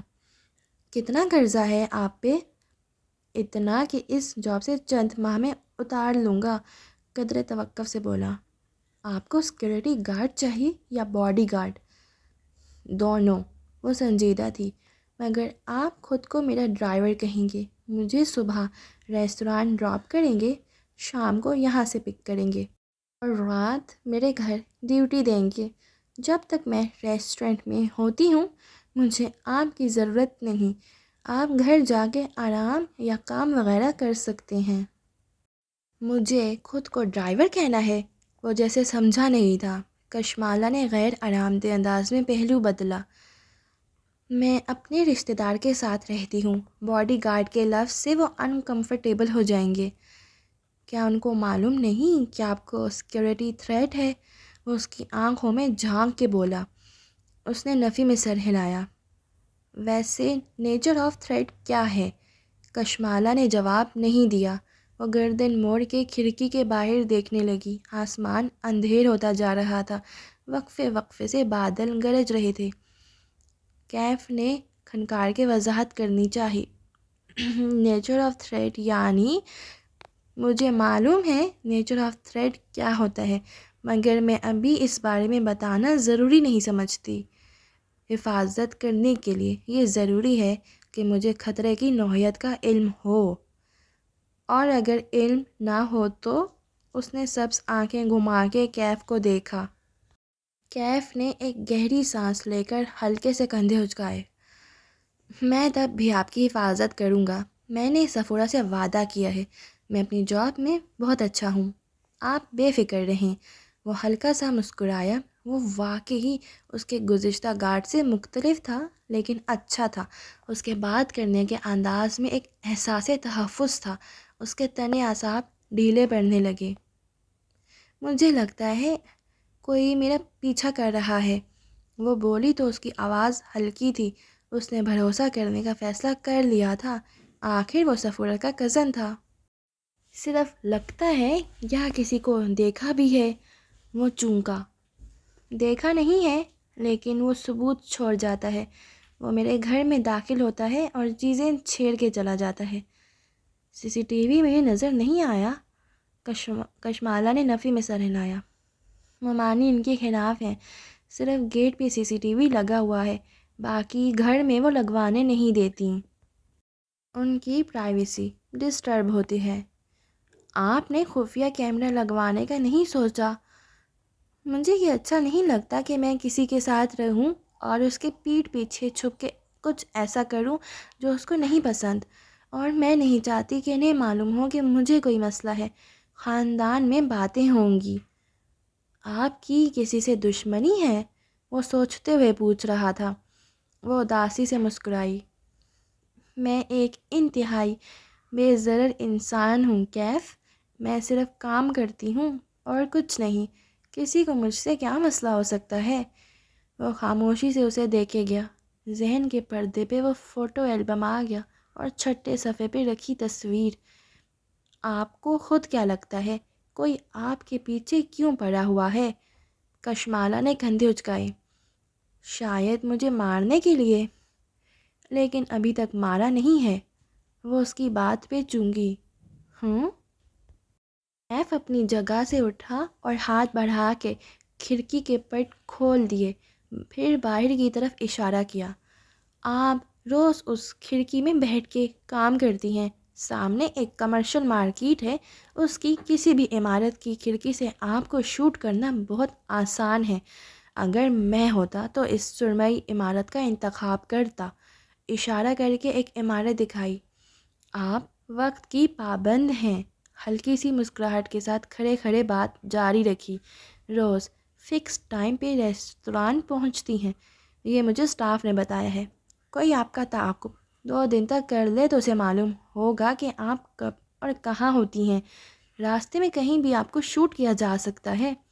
پھر اس نے میز پہ رکھی کافی کا مگ اٹھایا۔ کپ میں 2 گھونٹ بچے ہوئے تھے۔ کپ نیچے سے پکڑ کے اونچا کیا۔ یہاں بھی کسی ویٹر یا سٹاف کو چند پیسے دے کر آپ کی کافی میں کچھ ملایا جا سکتا ہے۔ ویسے میں ہوتا تو کافی میں زہر نہ ملاتا، کیونکہ آپ آخری گھونٹ بچانے کی عادی ہیں۔ میں یہاں زہر لگاتا۔ اس نے انگلی سے کپ کے دہانے کی طرف اشارہ کیا جہاں اس کی لپسٹک کا نشان لگا تھا، پھر کپ رکھا اور کرسی پہ واپس بیٹھا۔ آپ کو مارنا بہت آسان ہے۔ میرا نہیں خیال وہ آپ کو مارنا چاہتا ہے۔ وہ بس اس کو دیکھ رہی تھی، بنا پلک جھپکے۔ اس کے تاثرات دیکھ کے کیف کھنکارا۔ میں صرف بتا رہا تھا تھیوری میں۔ کشمالہ نے جھرجھری لے کر سر جھٹکا۔ اف۔ پھر لہجے کو نارمل رکھتے ہوئے پوچھا، آپ کے خیال میں کوئی مجھے سٹاک کیوں کر رہا ہے؟ ظاہر ہے آپ کو ڈرانے کے لیے، اور ڈرانے والے کی غذا آپ کا ڈر ہوتا ہے۔ جس دن آپ اس کی غذا روک دیں گی وہ کمزور پڑ جائے گا۔ پھر مسکرایا۔ کیا میں ہائر کر لیا گیا ہوں؟ ہائر ہونے کا فیصلہ آپ خود کریں گے۔ میرے پاس گارڈز زیادہ دیر نہیں رہتے، اس لیے میں ہر آنے والے کو رکھ لیتی ہوں۔ کچھ دن بعد یا آپ جاب چھوڑ جائیں گے یا موجود رہیں گے۔ وہ اس کی آنکھوں میں دیکھ کے ٹھہر ٹھہر کے کہہ رہی تھی، لیکن ایک بات یاد رکھیں، میں کسی کو کام میں کوتاہی کی وجہ سے کبھی فائر نہیں کرتی۔ میں لوگوں کو چانس دیتی ہوں، کام سکھاتی ہوں، لیکن اگر وہ مجھ سے جھوٹ بولیں، میری پیٹھ پیچھے مجھ سے چھپا کے کچھ کریں یا کسی بھی طرح مجھے دھوکہ دیں، تو میں ان کو اپنے کام اور زندگی سے بالکل الگ کر دیتی ہوں۔ اس کے بعد وہ جتنی معافی مانگ لیں میں انہیں واپس نہیں لیتی۔ اس نے دیکھا کیف کے چہرے پہ ایک سایہ سا گزرا ہے، لیکن بظاہر وہ مسکراتا رہا۔ یعنی آپ کو ناراض کرنا بہت مشکل ہے، لیکن ایک دفعہ ناراض ہو جائیں تو منانا مشکل ہے۔ مشکل نہیں، ناممکن ہے۔ وہ ہلکا سا مسکرا دی۔ کیف نے بظاہر مسکراتے ہوئے تھوک نکلا۔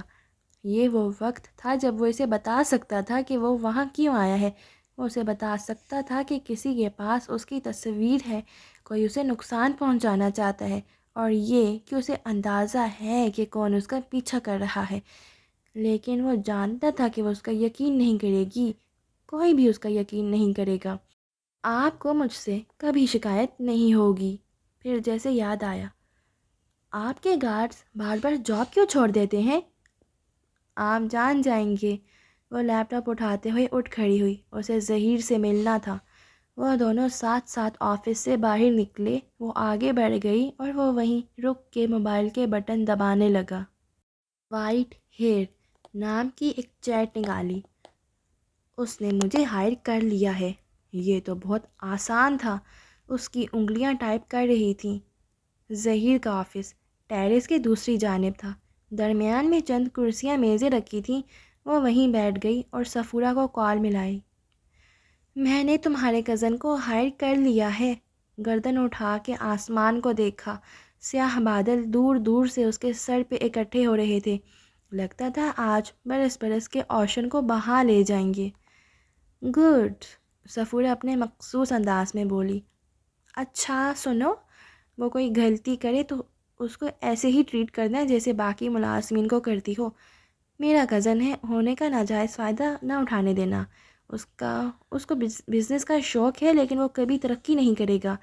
اس کے لیے بھی بہتر ہے کہ وہ تمہارے پاس نوکری کرتا رہے۔ اچھا مالا، سنو۔ صفورہ رکی، توقف کیا۔ مالا ابھی تک گردن اٹھائے آسمان کو دیکھ رہی تھی۔ آدھا ریستوران اوپن ایئر تھا، بارش ان کے لیے اچھی ثابت نہیں ہوتی تھی۔ میں نے سنا ہے ظہیر نے اوشن کو بیچ دیا ہے۔ بجلی زور کی چمکی عین اس کے سر کے اوپر۔ کیا؟ بادل اتنے زور سے گرجے کہ زمین دہل گئی۔ ایوب بتا رہا تھا کہ ظہیر نے کسی لبنانی فوڈ چین کو اوشن بیچ دیا ہے۔ اس نے تمہیں اعتماد میں نہیں لیا۔ تمہیں کوئی غلط فہمی ہوئی ہوگی۔ ایسا نہیں ہو سکتا۔ وہ ایک دم کھڑی ہوئی۔ اسی پل بارش برسنے لگی، جیسے اوپر سے کسی نے پانی کا تھال الٹ دیا ہو۔ وہ تیز تیز چلتی ظہیر کے آفس میں داخل ہوئی۔ اس کی ہیلز گیلے نشانوں کی قطار اپنے پیچھے چھوڑتی جا رہی تھی۔ ظہیر نے سر اٹھا کے اسے دیکھا۔ مالا کے بال نم تھے اور چہرے پہ پانی کے قطرے تھے۔ آواز اونچی تھی۔ میں کیا سن رہی ہوں؟ ہتھیلیاں میز کے کناروں پہ رکھے وہ بنا پلک جھپکائے اسے دیکھ رہی تھی۔ تم نے اوشن بیچ دیا ہے؟ غصہ نہیں تھا، بے یقینی تھی، حیرت تھی۔ آفس کی کھڑکی کے شیشے پہ تر تر بوندیں برس رہی تھیں، گویا آسمان سے پتھر برستے ہوں اور ہر پتھر پہ کسی کا نام لکھا ہو۔ ظہیر چند لمحے اسے دیکھتا رہا، پھر گردن موڑ کے کھڑکی کو دیکھنے لگا۔ ہاں، میں نے ایک لبنانی گروپ کے ساتھ ڈیل کی ہے۔ وہ چند لمحے ہل نہیں سکی، نہ پلک جھپکی نہ سانس لیا۔ اس کے ذہن نے بات کو جذب ہی نہیں کیا تھا۔ تم نے کیا کیا ہے؟ میز سے ہاتھ ہٹائے سیدھی کھڑی ہوئی۔ میرے کچھ ذاتی مسئلے چل رہے ہیں، مجھے پیسے چاہیے تھے۔ سوری، میں پہلے تمہیں بتا نہیں سکا۔ پیچھے دروازے کھلنے کی آواز آئی، ساتھ ہی شناسا مردانہ آواز۔ باس، آپ کا فون باہر گرا ہوا تھا، مسلسل بجے جا رہا تھا۔ کہنے والا خود ہی خاموش ہو گیا، آگے آیا اور میز پہ کشمالہ کا فون رکھ کے واپس ہو گیا۔ تم مجھے بتائے بغیر ایسا کیسے کر سکتے ہو؟ وہ اسی طرح ظہیر کو بے یقینی سے دیکھ رہی تھی۔ کیونکہ انہوں نے اپنا سٹاف لانا ہے مالا، میں ہر ایک کی ذمہ داری نہیں لے سکتا، سب اپنا کچھ نہ کچھ کر سکتے ہیں۔ وہ قدرے جھنجھلایا۔ میں نے کہا نا، مجھے پیسے کی ضرورت تھی، بہت ضرورت۔ ظہیر، تم مجھے بتائے بغیر ایسا کیسے کر سکتے ہو؟ اس کو لگا اسے سانس نہیں آ رہا۔ میں کر سکتا ہوں، میں ریستوران کا مالک ہوں، ہمارے درمیان کبھی کوئی ایسی بات طے نہیں ہوئی تھی جس سے میرا یہ حق سلب ہو جائے۔ مالک؟ تم مالک ہو ظہیر؟ میں نے یہ ریسٹورنٹ بنایا ہے تمہارے ساتھ اپنے انہی ہاتھوں سے، اور تم نے 1 منٹ میں اس کو بیچ بھی دیا۔ اس نے خود کو بولتے سنا، اور تب کسی اڑتے تیر کی طرح ایک فکرہ ذہن میں پیوست ہو گیا۔ وہ اپنا سٹاف لائیں گے؟ تم یہ کہہ رہے ہو کہ میں اور ہمارا سٹاف، ہم سب جاب لیس ہو گئے ہیں؟ وہ 2 قدم پیچھے ہوئی اور بے یقینی سے اسے دیکھا۔ ظہیر کے چہرے پہ ملال ابھرا۔ مالا، تم اتنی قابل، اتنی ٹیلنٹڈ ہو، تم کچھ بھی کر لو گی یار، میرا مسئلہ سمجھو۔ وہ کچھ اور بھی کہہ رہا تھا لیکن اسے کچھ سنائی نہیں دے رہا تھا۔ وہ ظہیر کے آفس سے نکلی تو ذہن شل تھا۔ اسے اپنے آفس تک جانے کے لیے ٹیرس عبور کرنا تھا۔ وہ قدم قدم آگے بڑھنے لگی۔ زرد جوتے مزید گیلے ہوتے گئے۔ اس نے ٹیرس کی دیوار پہ ہاتھ پھیرا۔ یہ وال ٹائلز اس نے سلیکٹ کی تھیں۔ اگر اس ٹف کتنے ملی میٹر رکھنی ہے، یہ اس نے طے کیا تھا۔ فالس سیلنگ کا ڈیزائن، لائٹنگ کس طرز کی کرنی ہے، ریسٹورنٹ کا تھیم اور مینیو کیا ہوگا، یہ سب اس نے طے کیا تھا۔ ہر شے پہ ظہیر کا پیسہ اور کشمالہ مبین کے 5 سال لگے تھے۔ ایک دم قطروں کا راستہ رک گیا۔ کشمالہ نے چونک کے گردن موڑی۔ پانی کی بوچھار کے پار وہ بھوری آنکھوں والا نوجوان بازو لمبا کر کے اس کے اوپر چھتری تانے ہوئے تھا۔ آپ بھیگ رہی ہیں؟ وہ فکر مندی سے اسے دیکھ رہا تھا۔ کشمالہ چند ثانیے اس کا چہرہ تکتی رہی، پھر مڑ گئی۔ ابھی ذہن کے اندر کوئی منظر جذب نہیں ہو رہا تھا۔ اسے جلد سے جلد کھلی فضا میں واپس جانا تھا، اوشن سے دور، ظہیر سے دور، اس سب سے دور۔ بارش شام تک وقفے وقفے سے برستی رہی۔ لگتا تھا کوئی بادل پھٹ گیا ہے یا شاید کسی کا دل تھا۔ وہ بتیاں بجھائے اندھیر لاؤنج میں صوفے پہ لیٹی رہی۔ اس کا جوڑا ڈھیلا ہو چکا تھا اور رونے سے سارا مسکارا بہہ گیا تھا۔ ظہیر نے کب بیچا ریستوران؟ اسے علم کیوں نہیں ہوا؟ یا شاید اسے علم ہو سکتا تھا۔ وارننگ سائن عرصے سے آ رہے تھے۔ چند ہفتے پہلے اوشن میں ظہیر کے کوئی لبنانی دوست آئے تھے۔ کم از کم ظہیر نے یہی کہا تھا کہ وہ اس کے دوست ہیں۔ وہ ان کے ساتھ ریستوران میں نہیں بیٹھا، ساری جگہ گھما پھرا کے انہیں اپنے آفس میں لے کر بند ہو گیا۔ اور ہاں، اس نے سن رکھا تھا کہ ظہیر کی بیوی کا اصرار ہے وہ دونوں اس کے ماں باپ کے پاس آسٹریلیا شفٹ ہو جائیں۔ کوئی خاندانی مسئلے تھے۔ ظہیر نے اس سے پہلے بھی چند بڑے فیصلے مالا کو اعتماد میں لیے بغیر کیے تھے۔ اسے تب ہی سمجھ جانا چاہیے تھا کہ وہ کبھی اس پہ اعتبار نہیں کر سکتی، لیکن پھر بھی اس نے کیا۔ مالا باجی، جانے مغرب ڈوبے کتنا وقت بیتا تھا جب ٹیرس کا دروازہ بجنے لگا۔ ممانی کی ملازمہ آئی تھی۔ وہ بدقت اٹھی، آنکھیں صاف کی، بال کانوں کے پیچھے عرصے اور دروازہ کھولا۔ نسرین کے ہاتھ میں کانچ کی پلیٹ تھی جس پہ چاکلیٹ براؤنیز رکھی تھیں۔ یہ آپ کی ممانی نے بھجوائی ہیں۔ نیچے نگینا آنٹی آئی ہوئی ہیں، اور ہاں، آپ کا فون آف ہے۔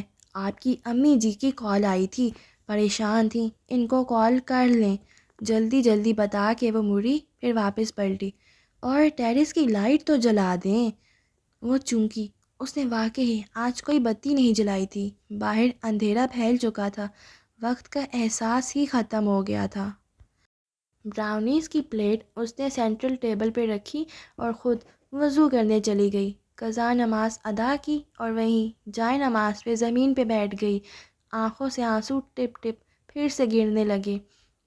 میرے ساتھ یہ کیوں ہوا ہے اللہ تعالیٰ؟ میں لوگوں کے دل نہیں دکھاتی، زکوٰۃ ادا کرتی ہوں، صدقے دیتی ہوں، میں تو چیونٹی تک کو نہیں مارتی، پھر بھی میری جاب چلی گئی۔ اتنا بڑا سیٹ بیک۔ دعا کے لیے ہاتھ اٹھائے، لیکن کیا دعا مانگے؟ میں اب کہاں سے شروع کروں دوبارہ؟ اسکوائر ون سے۔ 5 سال میں نے اس شہر میں اوشن کو سیٹ کیا، اپنی ایک سوشل لائف بنائی، اور ایک ہی دن میں سب ملیا میٹ ہو گیا۔ نظریں اندھیر لاؤنج میں نصب بک شیلف تک اٹھیں۔ اوپر سے پتہ نہیں کون میرے پیچھے پڑا ہوا ہے۔ میں کیا کروں اللہ تعالیٰ؟ وہ واپس صوفے پہ آ بیٹھی، روئی روئی آنکھیں میز پہ رکھی براؤنیز پہ جمی تھیں۔ صبح تک وہ ایک بہت اچھی جاب کی مالک تھی۔ وہ ایک نیا بزنس پلان کرنے جا رہی تھی۔ اس کے پاس گھر جانے کا وقت بھی نہیں ہونا تھا۔ زندگی مصروف اور پر امید تھی۔ شام ہونے سے پہلے وہ جاب لیس تھی۔ اس نے کھڑکی سے باہر پھیلے اندھیرے کو دیکھا۔ اس وقت وہ ہمیشہ ریسٹورینٹ میں ہوتی تھی۔ یہ گہما گہمی کا وقت ہوتا تھا، لیکن آج وہ واپس زیرو پہ پہنچ کے گھر بیٹھی تھی۔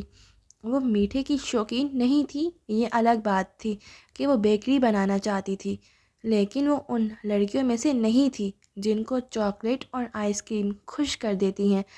ذرا سا میٹھا کھانے پہ بھی اسے پانی کا گھونٹ بھر کے اس کے ذائقے کو ختم کرنا پڑتا تھا، لیکن جہاں آج اتنا سب کچھ غلط ہو چکا تھا، وہاں براؤنیز ہی سے ہی۔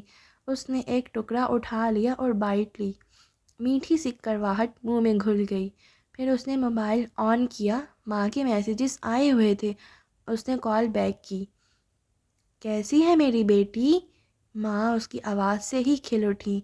فون کیوں نہیں اٹھا رہی تھیں؟ بس کام میں بزی تھی۔ ہماری مامی تو کہہ رہی تھی شاید سوئی پڑی ہو، آج بتیاں بھی نہیں جلائیں۔ اف، لاہور تک بتا دیا انہوں نے کہ مالا نے بتی نہیں جلائی۔ میں کام کر رہی تھی ماں۔ وہ جھنجھلا گئی۔ ماں خاموش ہو گئیں۔ تم نے آج ظہیر کو اپنا کوئی بزنس پلان دینا تھا، اس کا کیا بنا؟ اس کے حلق میں آنسوؤں کا پھندا پڑ گیا، آواز آہستہ ہو گئی۔ آپ نے دعا مانگی تھی؟ ہاں بیٹے، میں نے دعا مانگی تھی کہ وہ ہو جو تمہارے حق میں بہتر ہو۔ اس نے سڑ کی آواز کے ساتھ گیلی سانس ناک سے اندر کھینچی۔ اصل میں کام نہیں بنا۔ ظہیر انٹرسٹڈ نہیں ہے۔ آواز کو نارمل بنانے کی کوشش کی۔ بلکہ وہ شاید باہر شفٹ ہونے کا سوچ رہا ہے، کہہ رہا تھا شاید ریسٹورنٹ بھی بیچ دے۔ وہ اتنی جلدی اتنی بڑی بات نہیں بتا سکتی تھی، اس میں ہمت نہیں تھی۔ ایک لمحے کے لیے ماں خاموش ہو گئیں۔ مالا، ان کی آواز ویسے ہی پرسکون تھی، اس نے تمہیں بتائے بغیر ریستوران بیچ دیا ہے نا؟ مالا کی آنکھوں سے زاروں قطار آنسو گرنے لگے۔ اس نے بدقت لبوں پہ ہاتھ رکھ کے سسکی اندر روکی۔ کیسے پتہ چل جاتا تھا ماں کو ہر بات کا؟ دفع کرو اس کو، تم گھر آ جاؤ، عزا کی شادی بھی ہے نا، مل کے اٹینڈ کریں گے۔ انہوں نے بحرِ تحمل سے بات بدل دی تھی۔ ماں کو اس کے کام کی کامیابی یا ناکامی سے کبھی فرق نہیں پڑا تھا۔ ان کو بس دو چیزوں کی فکر ہوتی تھی، ان کے بچوں نے نماز پڑھی یا ان کے بچوں نے کھانا کھایا۔ ماں کی کال بند ہوئی تو کچھ دیر بعد ماہی کی ویڈیو کال آنے لگی۔ اسے معلوم تھا خبر کینیڈا تک پہنچ گئی ہوگی۔ ماں بتا رہی تھی ظہیر نے تم سے پوچھے بغیر ریستوران بیچ دیا۔ ایپرن پہنے کھڑی کچن میں ماہی شدید غصے میں لگ رہی تھی۔ چھوٹے بال پونی میں بندھے تھے اور ہاتھ میں کفگیر تھا۔ اس کے اپنے مسئلے تھے ماہی۔ اس نے ماہی سے آنسو چھپانے کی کوشش نہیں کی۔ مسئلے کی ایسی کی تیسی، اور تم ایسے ہی نہ جاب چھوڑ دینا، ریستوران کی 2-4 کھڑکیاں توڑ کے آنا، اور میں تو اس ظہیر کو پاکستان میں ایسا بدنام کروں گی، تم دیکھنا۔ میرے ساتھ اس کے کچھ رشتہ دار ایڈ ہیں فیس بک پہ۔ یہ اپنے خاندان میں کسی کو منہ دکھانے کے قابل نہیں رہے گا، میں بتا رہی ہوں۔ ماہی خفگیر گھما گھما کے کہہ رہی تھی۔ اس کا بس نہیں چل رہا تھا وہیں سے ظہیر کا سر توڑ دے۔ تم ایسا کچھ نہیں کرو گی ماہی، میں پہلے ہی بہت تھکی ہوئی ہوں، وہ روحان سی ہو کے بولی۔ ماہی کچھ کہنے لگی، پھر بھنوئیں کٹھی ہوئیں۔ تم کیک کھا رہی ہو؟ تمہیں کب سے میٹھا پسند ہو گیا؟ کیک نہیں ہے، براؤنیز ہیں، وہ بھی تمہاری فیوریٹ بیکری کی، ممانی نے مہمانوں کے لیے منگوائی ہیں، کوئی نگینہ آنٹی آئی ہیں۔ اس نے آنسو رگڑ کے صاف کیے اور براؤنی کی ایک اور بائٹ لی۔ ذہن دوسری طرف لگانا چاہا۔ ہماری کون سی رشتہ دار ہے نگینہ آنٹی؟ وہ دبئی والی، ایزا کی شادی کے لیے آئی ہوئی ہوں گی، ممانی کی کزن ہے۔ اور ہمارے بابا کی بھی دور کی کزن ہے، وہی جن کا بیٹا رائٹر ہے، زیاد سلطان۔ اس کی کتاب کا نیو یارک ٹائمز نے ریویو بھی کیا تھا، میں اسے انسٹا پہ فالو کرتی ہوں۔ اچھا ہوگا، مجھے یاد نہیں، اس کی یادداشت میں کوئی زیاد سلطان نہیں تھا۔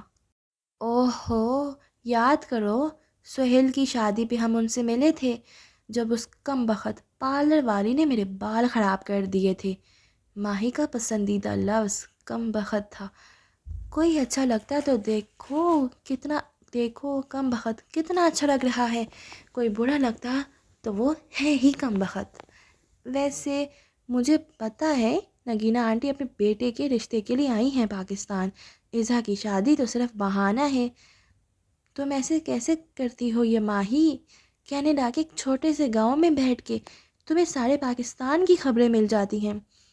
چلی ویک ایک گاؤں نہیں ہے، تمہارے اسلام آباد سے بڑا ہے۔ جاؤ، میں تم سے بات نہیں کر رہی۔ اس نے فون بند کر دیا اور مالا یہی چاہتی تھی، اسے کچھ وقت اکیلے درکار تھا۔ براؤنی ہاتھ میں لیے وہ ٹیرس پہ آ گئی۔ اس نے ابھی تک وہاں کی بتی نہیں جلائی تھی، بالوں کا ڈھیلا جوڑا کھل گیا تھا اور اب وہ اس کے کندھوں پہ بکھرے تھے۔ ٹیرس گیلا تھا، بلکہ ٹیرس کیا، ساری کالونی گیلی تھی۔ جگہ جگہ جلتے اسٹریٹ پولز رات کا اندھیرا دور کرنے میں ناکام تھے۔ وہ ریلنگ کے ساتھ کھڑی تازہ ہوا کو سانس کے ذریعے اندر اتارنے لگی۔ ذہن پھر سے زہیر کی طرف چلا گیا۔ قانونی طور پہ زہیر نے کچھ غلط نہیں کیا تھا اور اخلاقی طور پہ اس نے کچھ درست نہیں کیا تھا۔ نیچے سے آتی آوازوں نے اس کا دھیان بٹا دیا۔ اس نے گردن جھکا کے جھانکا۔ نگینہ آنٹی لوگ پورچ میں کھڑے تھے، غالباً رخصت ہو رہے تھے۔ ممانی اور ماموں ان کو سی آف کرنے گیٹ تک آئے تھے۔ نگینہ آنٹی سر پہ سفید دوپٹہ لیے ہوئے تھیں، کندھوں پہ شال تھی، باوقار سی لگتی تھیں۔ مالا نے بہت عرصے پہلے ان کو دیکھا تھا۔ ان کے بارے میں ہمیشہ یہی سنا تھا کہ بہت نیک خاتون ہیں جن کا ایک فرما بردار سے بیٹا ہے جو اسے یاد نہیں تھا۔ وہی بیٹا اس وقت ماں کے لیے فرنٹ سیٹ کا دروازہ کھولے کھڑا تھا۔ اس کی کشمالہ کی طرف پشت تھی۔ اس نے گردن مزید اونچی کر کے دیکھنا چاہا۔ وہ دروازہ بند کر کے کار کی دوسری جانب گیا، سینے پہ ہاتھ رکھ کے ماموں کو ایک دفعہ پھر خدا حافظ کہا اور ڈرائیونگ ڈور کھولا۔ اب اس کا چہرہ مالا کے سامنے آیا۔ وہ کافی دراز قد تھا، بال سلیقے سے سیٹ تھے، جینس پہ سفید ڈریس شرٹ پہن رکھی تھی جس کے آستین کف سے فولڈ کیے ہوئے تھے، سانولی رنگت اور پرکشش نقوش، ایسے کہ نگاہ نہیں ٹھہرتی تھی۔ وہ تھوڑی دیر کے لیے اپنے سارے مسئلے بھول کے اس کو دیکھے گئی۔ ٹال، ڈارک اینڈ ہینڈسم، اس کے ذہن میں یہی الفاظ آئے تھے۔ تو یہ تھا زیاد سلطان، انٹرسٹنگ۔ دروازہ کھولتے ہوئے زیاد کی نظر اوپر اٹھی، جیسے اسے احساس ہو گیا تھا کہ کوئی اسے دیکھ رہا ہے۔ وہ جو ایک ہاتھ ریلنگ پہ جمائے دوسرے سے براؤنی کھا رہی تھی، گھبرا کے جلدی سے پیچھے ہوئی، دل زور سے دھڑکا۔ اف، کتنا برا لگا ہوگا، مگر نہیں، ٹیرس اندھیرے میں ڈوبا ہوا تھا، زیاد کو نظر نہیں آیا ہوگا۔ ہاں ٹھیک ہے، اس نے خود کو تسلی دی۔ گاڑی کے ٹائر باہر نکلنے کی آواز آئی تو وہ واپس سیدھی ہوئی، پھر ٹیرس کی بتی جلائی اور اندر آ گئی۔ آپ آج جلدی میں چلی گئیں، اس لیے پوچھ نہیں سکا۔ اندر آ کے موبائل اٹھایا تو کیف کا میسج سامنے تھا۔ ہاں، کتنے بجے کام پہ آؤں؟ ذرا دیر کے لیے وہ اپنا غم بھولی تھی، ایک دم سے سب تازہ ہو گیا۔ اس نے 9 بجے لکھ کے بھیج دیا۔ اسے صبح ایک دفعہ پھر روشن جانا تھا۔ وہ صوفے پہ آلتی پالتی کے بیٹھی اور لیپ ٹاپ گود میں رکھ لیا۔ اسے وہ کانٹریکٹ پڑھنا تھا جو ظہیر نے اس کے ساتھ کیا تھا۔ اسے یاد تھا کہ وہ بنا 3 ماہ کے نوٹس کے اسے جاب سے نہیں نکال سکتا تھا۔ اگر وہ نکالتا تو اسے کتنا مداوع بھرنا تھا۔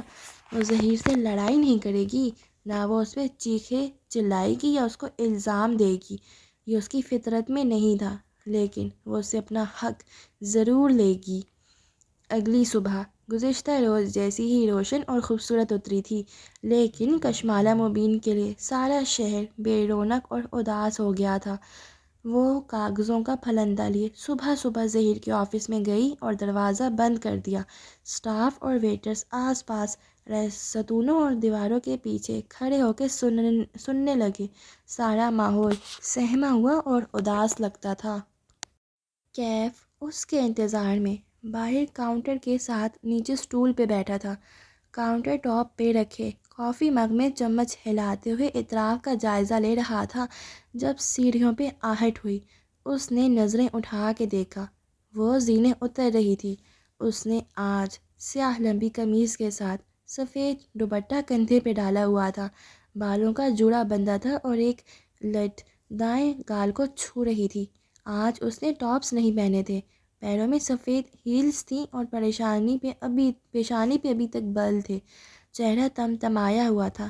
ہاتھ میں ایک باکس تھا جس میں اس کی چیزیں تھیں۔ سب سے اوپر کیکٹس کا ننھا سا گملہ تھا۔ وہ اٹھ کھڑا ہوا اور اس کے ہاتھ سے باکس لے لیا۔ تھینکس۔ اس نے ایک سرسری نظر کیف پہ ڈالی۔ اس کے نئے جوگرز آج بھی اجلے سفید تھے، البتہ حولیہ وہی تھا۔ بڑی شیو، ماتھے پہ آئے نو عمر لڑکوں جیسے بلدار بال، ٹی شرٹ پہ کالر والی شرٹ جس کے بٹن سامنے سے کھلے تھے، چہرے پہ مسکراہٹ اور ہاتھ پیچھے کو بندھے ہوئے۔ یس باس، مجھے مال تک جانا ہے، تم ڈرائیو کرو گے؟ کار ریموٹ اس کی طرف بڑھایا اور خود آگے بڑھ گئی۔ کیف باکس اٹھائے اس سے 2 قدم پیچھے تھا۔ ایک دم کشمالہ کو احساس ہوا کہ وہ رک گیا ہے۔ اس نے پلٹ کے دیکھا۔ وہ ریسٹورانٹ کے ہال کی مرکزی دیوار کے سامنے رکا ہوا تھا۔ گردن اونچی اٹھائے وہ دیوار کو دیکھ رہا تھا۔ وہ دیوار بذات خود ایک پینٹنگ تھی۔ وہاں ایک منظر بنا تھا، ساحل کی ریت، نیچے نظر آتا نیلا سمندر جس کی سطح پہ دھوپ چمک رہی تھی، ایک جھولا جو ریت پہ ستونوں سے نصب کیا گیا تھا۔ جھولے پہ ایک کتاب درمیان سے کھول کے الٹی رکھی تھی۔ منظر اتنا خوبصورتی سے پینٹ کیا گیا تھا کہ حقیقت کا گمان ہوتا تھا۔ دیوار کے آگے فرش پہ اصلی ریت اور سیپیاں بکھری تھیں۔ وہ صرف پینٹنگ نہیں تھی، 3D پینٹنگ تھی۔ کیف کی نظریں دیوار کے نچلے کونے تک گئیں۔ وہاں مالا کے نام سے دستخط تھے۔ 5 برس قبل کی تاریخ درج تھی۔ اس نے گردن موڑ کے ستائشی نظروں سے مالا کو دیکھا جو اس کی منتظر کھڑی تھی۔ یہ آپ نے پینٹ کیا ہے؟ چلیں، وہ بنا کسی تاثر کے بولی اور دروازے کی طرف اشارہ کیا۔ وہ گہری سانس لے کر اس کے ساتھ ہو لیا۔ آپ ایلیوژن آرٹسٹ بھی ہیں، مجھے اندازہ نہیں تھا، وہ اس کے پیچھے چلتے ہوئے کہہ رہا تھا۔ پرانی بات ہے، وہ جیسے اس بات کو کوئی اہمیت نہیں دے رہی تھی۔ کیف خاموش ہو گیا۔ راستے میں وہ خاموشی سے کھڑکی سے باہر دیکھتی رہی۔ 1-2 بار نگاہ اٹھا کے کیف کی طرف دیکھا تو احساس ہوا کہ اس نے بیٹھتے ہی بیک ویو مرر کو چھت کی طرف کر دیا تھا تاکہ ڈرائیور اور سواری ایک دوسرے کو نہ دیکھ سکیں۔ سفورہ درست کہہ رہی تھی، اس کا کزن ڈیسنٹ ہے، ورنہ ہر ڈرائیور بیک ویو مرر سے گھورتا ضرور تھا۔ سنو، تم ڈرائیورز یونیفارم کیوں نہیں پہن سکتے؟ میں ایسے ہی ٹھیک ہوں، وہ موڑ کاٹتے ہوئے بولا۔ اس کے انداز میں ایک عجیب بے نیازی تھی جو کبھی کبھی کشمالہ کو کھلتی تھی۔ لیکن خیر، وہ باہر بھاگتی ٹریفک کو دیکھنے لگی۔ دھوپ کے باعث سبز آنکھوں کی پتلیاں سکوڑ رکھی تھیں۔ باس، اب آپ کیا کریں گی؟ اپنی جاب آورز کے لیے پوچھ رہا ہوں۔ کل ہمیں لاہور جانا ہے، 1 ہفتے کے لیے، واپس آ کے اس پہ بات کریں گے۔ مال کی پارکنگ میں کیف نے کار روکی تو باہر نکلنے سے قبل مالا نے سرسری انداز میں کہا، مجھے گھنٹہ لگ جائے گا، چاہو تو گھوم پھر لو، چاہو تو بیٹھے رہو۔ کیف نے محض سر ہلا دیا، کہا کچھ نہیں۔ کچھ دیر وہ یوں ہی مال کی راہداریوں میں چلتی رہی۔ دن کا وقت تھا اس لیے بہت رش نہیں تھا۔ اسے عزا کے لیے گفٹ لینا تھا لیکن دل نہیں چاہ رہا تھا۔ پہلے جب کبھی وہ خاندان کی شادیوں پہ جاتی اس کو سیلیبریٹی ٹریٹمنٹ ملتی تھی۔ کشمالہ ان سب کی کامیاب انٹرپرینور کزن تھی، اپنے پیروں پہ کھڑی عورت۔ وہ مہنگے گفٹس دیتی تھی، لوگوں سے ملتے ہوئے بھی ہاتھ میں موبائل آن ہوتا۔ وہ ساتھ ساتھ اسلام آباد آفس کو مانیٹر کر رہی ہوتی تھی۔ اب اس کے پاس کچھ کرنے کو ہی نہیں تھا۔ سوشل میڈیا سے جلد ہی سب کو علم ہو جائے گا کہ اوشن بند ہو رہا ہے، ہر کوئی اسے سوال کرے گا۔ اف، وہ اپنی کیفیت میں چلتی جا رہی تھی جب ایک احساس ہوا کوئی اسے دیکھ رہا ہے۔ چلتے چلتے اس نے گردن موڑی، دائیں بائیں پیچھے، وہاں بہت سے لوگ تھے لیکن سب اپنی اپنی سمت میں جا رہے تھے، کوئی بھی اس کی طرف متوجہ نہیں تھا۔ اس نے جھرجھری لے کر سر جھٹکا، شاید اسے وہم ہوا تھا۔ ایک ڈیزائنر برانڈ سے اس نے ایک کامدار جوڑا لیا، اظہا کے ٹیسٹ کے مطابق تھا۔ شاپ سے باہر نکلی تو سیدھ میں ایک بک شاپ نظر آئی، اس کی گلاس وال کے اس پار کیف کھڑا تھا، وہ کاؤنٹر پہ پیمنٹ کر رہا تھا۔ وہ اس کی طرف چلی آئی، کیف نے اسے نہیں دیکھا، اس کی کشمالہ کی طرف پشت تھی۔ وہ موبائل کان اور کندھے کے درمیان لگائے شاپنگ بیگز کاؤنٹر سے اٹھا رہا تھا، تبھی آواز میں کچھ کہہ بھی رہا تھا۔ آواز اتنی ہلکی تھی کہ کچھ سنائی نہ دیا، نہ وہ سننے کی خواہش مند تھی۔ کیف اپنی موجودگی کا احساس دلانے کے لیے پکارا۔ وہ ایک دم جھٹکے سے مڑا، موبائل چھوٹ گیا، شاپنگ بیگ بھی نیچے گر گیا۔ وہ ڈر کے ایک قدم پیچھے ہٹی۔ سوری، میں نے تمہیں ڈرا دیا۔ نہیں نہیں، میں کسی اور خیال میں تھا۔ کیف کی رنگت تبدیل ہوئی، جیسے وہ لمحے بھر کے لیے پریشان ہوا ہو، مگر فوراً سے سنبھل گیا۔ جلدی سے موبائل اٹھانے جھکا جو کشمالہ کے قدموں کے ساتھ گرا تھا۔ اس نے گردن جھکا کے دیکھا، اس پہ کال ملی ہوئی تھی، وائٹ ہیئر لکھا ہوا نظر آ رہا تھا۔ کیف نے جلدی سے فون اٹھایا اور کال کاٹ کے اسے جیب میں ڈال دیا۔ میرا ایک انکل ہے، اس سے بات کر رہا تھا۔ اب وہ پنجوں کے بل بیٹھا شاپنگ بیگ سے نکلا سامان اندر واپس ڈال رہا تھا۔ میں فری ہوں، چلیں؟ اس نے نظر انداز کیا، البتہ وہ دیکھ سکتی تھی کہ اس کے ہاتھ میں ایک اسکیچ بک اور چند گریفائٹ پینسلز تھیں جنہیں وہ جلدی جلدی سمیٹ رہا تھا۔ پھر وہ کھڑا ہوا، نظر کشمالہ کے ہاتھوں پہ گئی، فوراً ہاتھ بڑھایا۔ یہ مجھے پکڑا دیں۔ نو پرابلم، میں اٹھا سکتی ہوں۔ وہ آگے جانے لگی لیکن کیف سامنے آیا اور ادھر لائیں کہتے ہوئے نرمی سے اسے شاپنگ بیگ لے لیا۔ وہ بنا کچھ کہے آگے بڑھ گئی لیکن اسے اچھا لگا تھا، اس نوجوان میں بہت مینرز تھے۔ بس یونیفارم والی بات پہ میں ایسے ہی ٹھیک ہوں والا ایٹیٹیوڈ نہ ہوتا تو وہ بہترین ملازم تھا۔ کشمالہ کے تجربے کے مطابق ایٹیٹیوڈ والا ملازم زیادہ دیر ملازم نہیں رہ سکتا تھا۔ دیکھتے ہیں یہ کتنا عرصہ ٹکتا ہے۔ کافی لیں گی؟ لفٹ کی طرف جاتے ہوئے کیف نے پوچھ لیا۔ وہ اسے 2 قدم پیچھے چل رہا تھا۔ ہاں، میرے لیے ایک اسپریسو ڈبل شاٹ، رائٹ؟ وہ پرس سے کارڈ نکالتے ہوئے چونکی، آبرو تعجب سے کٹی ہوئیں۔ تمہیں کیسے معلوم میں کیسی کافی پیتی ہوں؟ آپ کی اسسٹنٹ سائیکا سے پوچھا تھا۔ وہ مسکرایا، گال کا گڑھا گہرا ہوا۔ نہیں، میں تمہیں اپنا اسسٹنٹ نہیں رکھنے لگی، حالانکہ آپ کو ایک نئے اسسٹنٹ کی ضرورت ہے۔ اس کے ہاتھ سے کارڈ اچکتے ہوئے مسکرا کے بولا، سائیکا کو اوشن جیسی تنخواہ دینا آپ افورڈ نہیں کر سکتی، جلد یا بدیر آپ کو کوئی نیا کام شروع کرنا ہوگا، اس وقت کم تنخواہ پہ اگر کوئی دستیاب ہے تو وہ میں ہوں۔ کافی لاؤ، شاباش۔ آبرو سے اشارہ کیا، وہ مسکراتا ہوا آگے بڑھ گیا۔ کیف نے اسے گھر ڈراپ کیا تو وہ اسے جلد صبح آنے کی ہدایت دیتے ہوئے کار سے نکلی، پھر شاپنگ بیگز لیے سیڑھیوں کی طرف بڑھ گئی۔ وہ وہیں گیٹ کے اندر کھڑا موبائل پہ اپنے لیے رائڈ بک کروانے لگا۔ اس وقت گھر پہ کوئی نہیں ہوتا تھا، ممانی ورکنگ وومن تھی، بچے اسکول کالج والے تھے۔ وہ بیگز لیے سیڑھیاں چڑھنے لگی، اوپر ٹیرس تک آئی تو رک گئی، بیگز وہیں فرش پہ رکھ دیے، گردن موڑ کے پیچھے دیکھا۔ وہ موبائل کان سے لگائے ادھر ادھر ٹہل رہا تھا۔ اسی پل چہرہ اٹھا کے اوپر دیکھا، کشمالہ کے چہرے کی پریشانی بھانپ کے وہ الرٹ سا موبائل نیچے کیا اور سنوارے انداز میں آبرو اٹھائے۔ ادھر آؤ، اس نے 2 انگلیوں سے اوپر آنے کا اشارہ کیا۔ وہ تیزی سے اندر آیا، سیڑھیاں 2 کر کے پھلانگی انداز چکنا تھا، ٹیرس کے دہانے پہ آ کے رک گیا، نظریں فرش سے ہوتی ہوئی داخلی دروازے تک اٹھتی گئیں۔ تم نے پوچھا تھا نا میرے پچھلے گارڈز جاب کیوں چھوڑ جاتے ہیں؟ یہ ہے اس کی وجہ۔ کشمالہ نے فرش کی طرف اشارہ کیا۔ سیڑھیوں کے اختتام پہ خون پڑا تھا، بہت سا خون، جیسے کسی نے پیالہ بھر کے انڈیل دیا ہو۔ خون کے چھینٹے دیوار پہ بھی آئے ہوئے تھے اور وہ ابھی تک گیلا تھا۔ کیا یہ پہلے کبھی ہوا ہے؟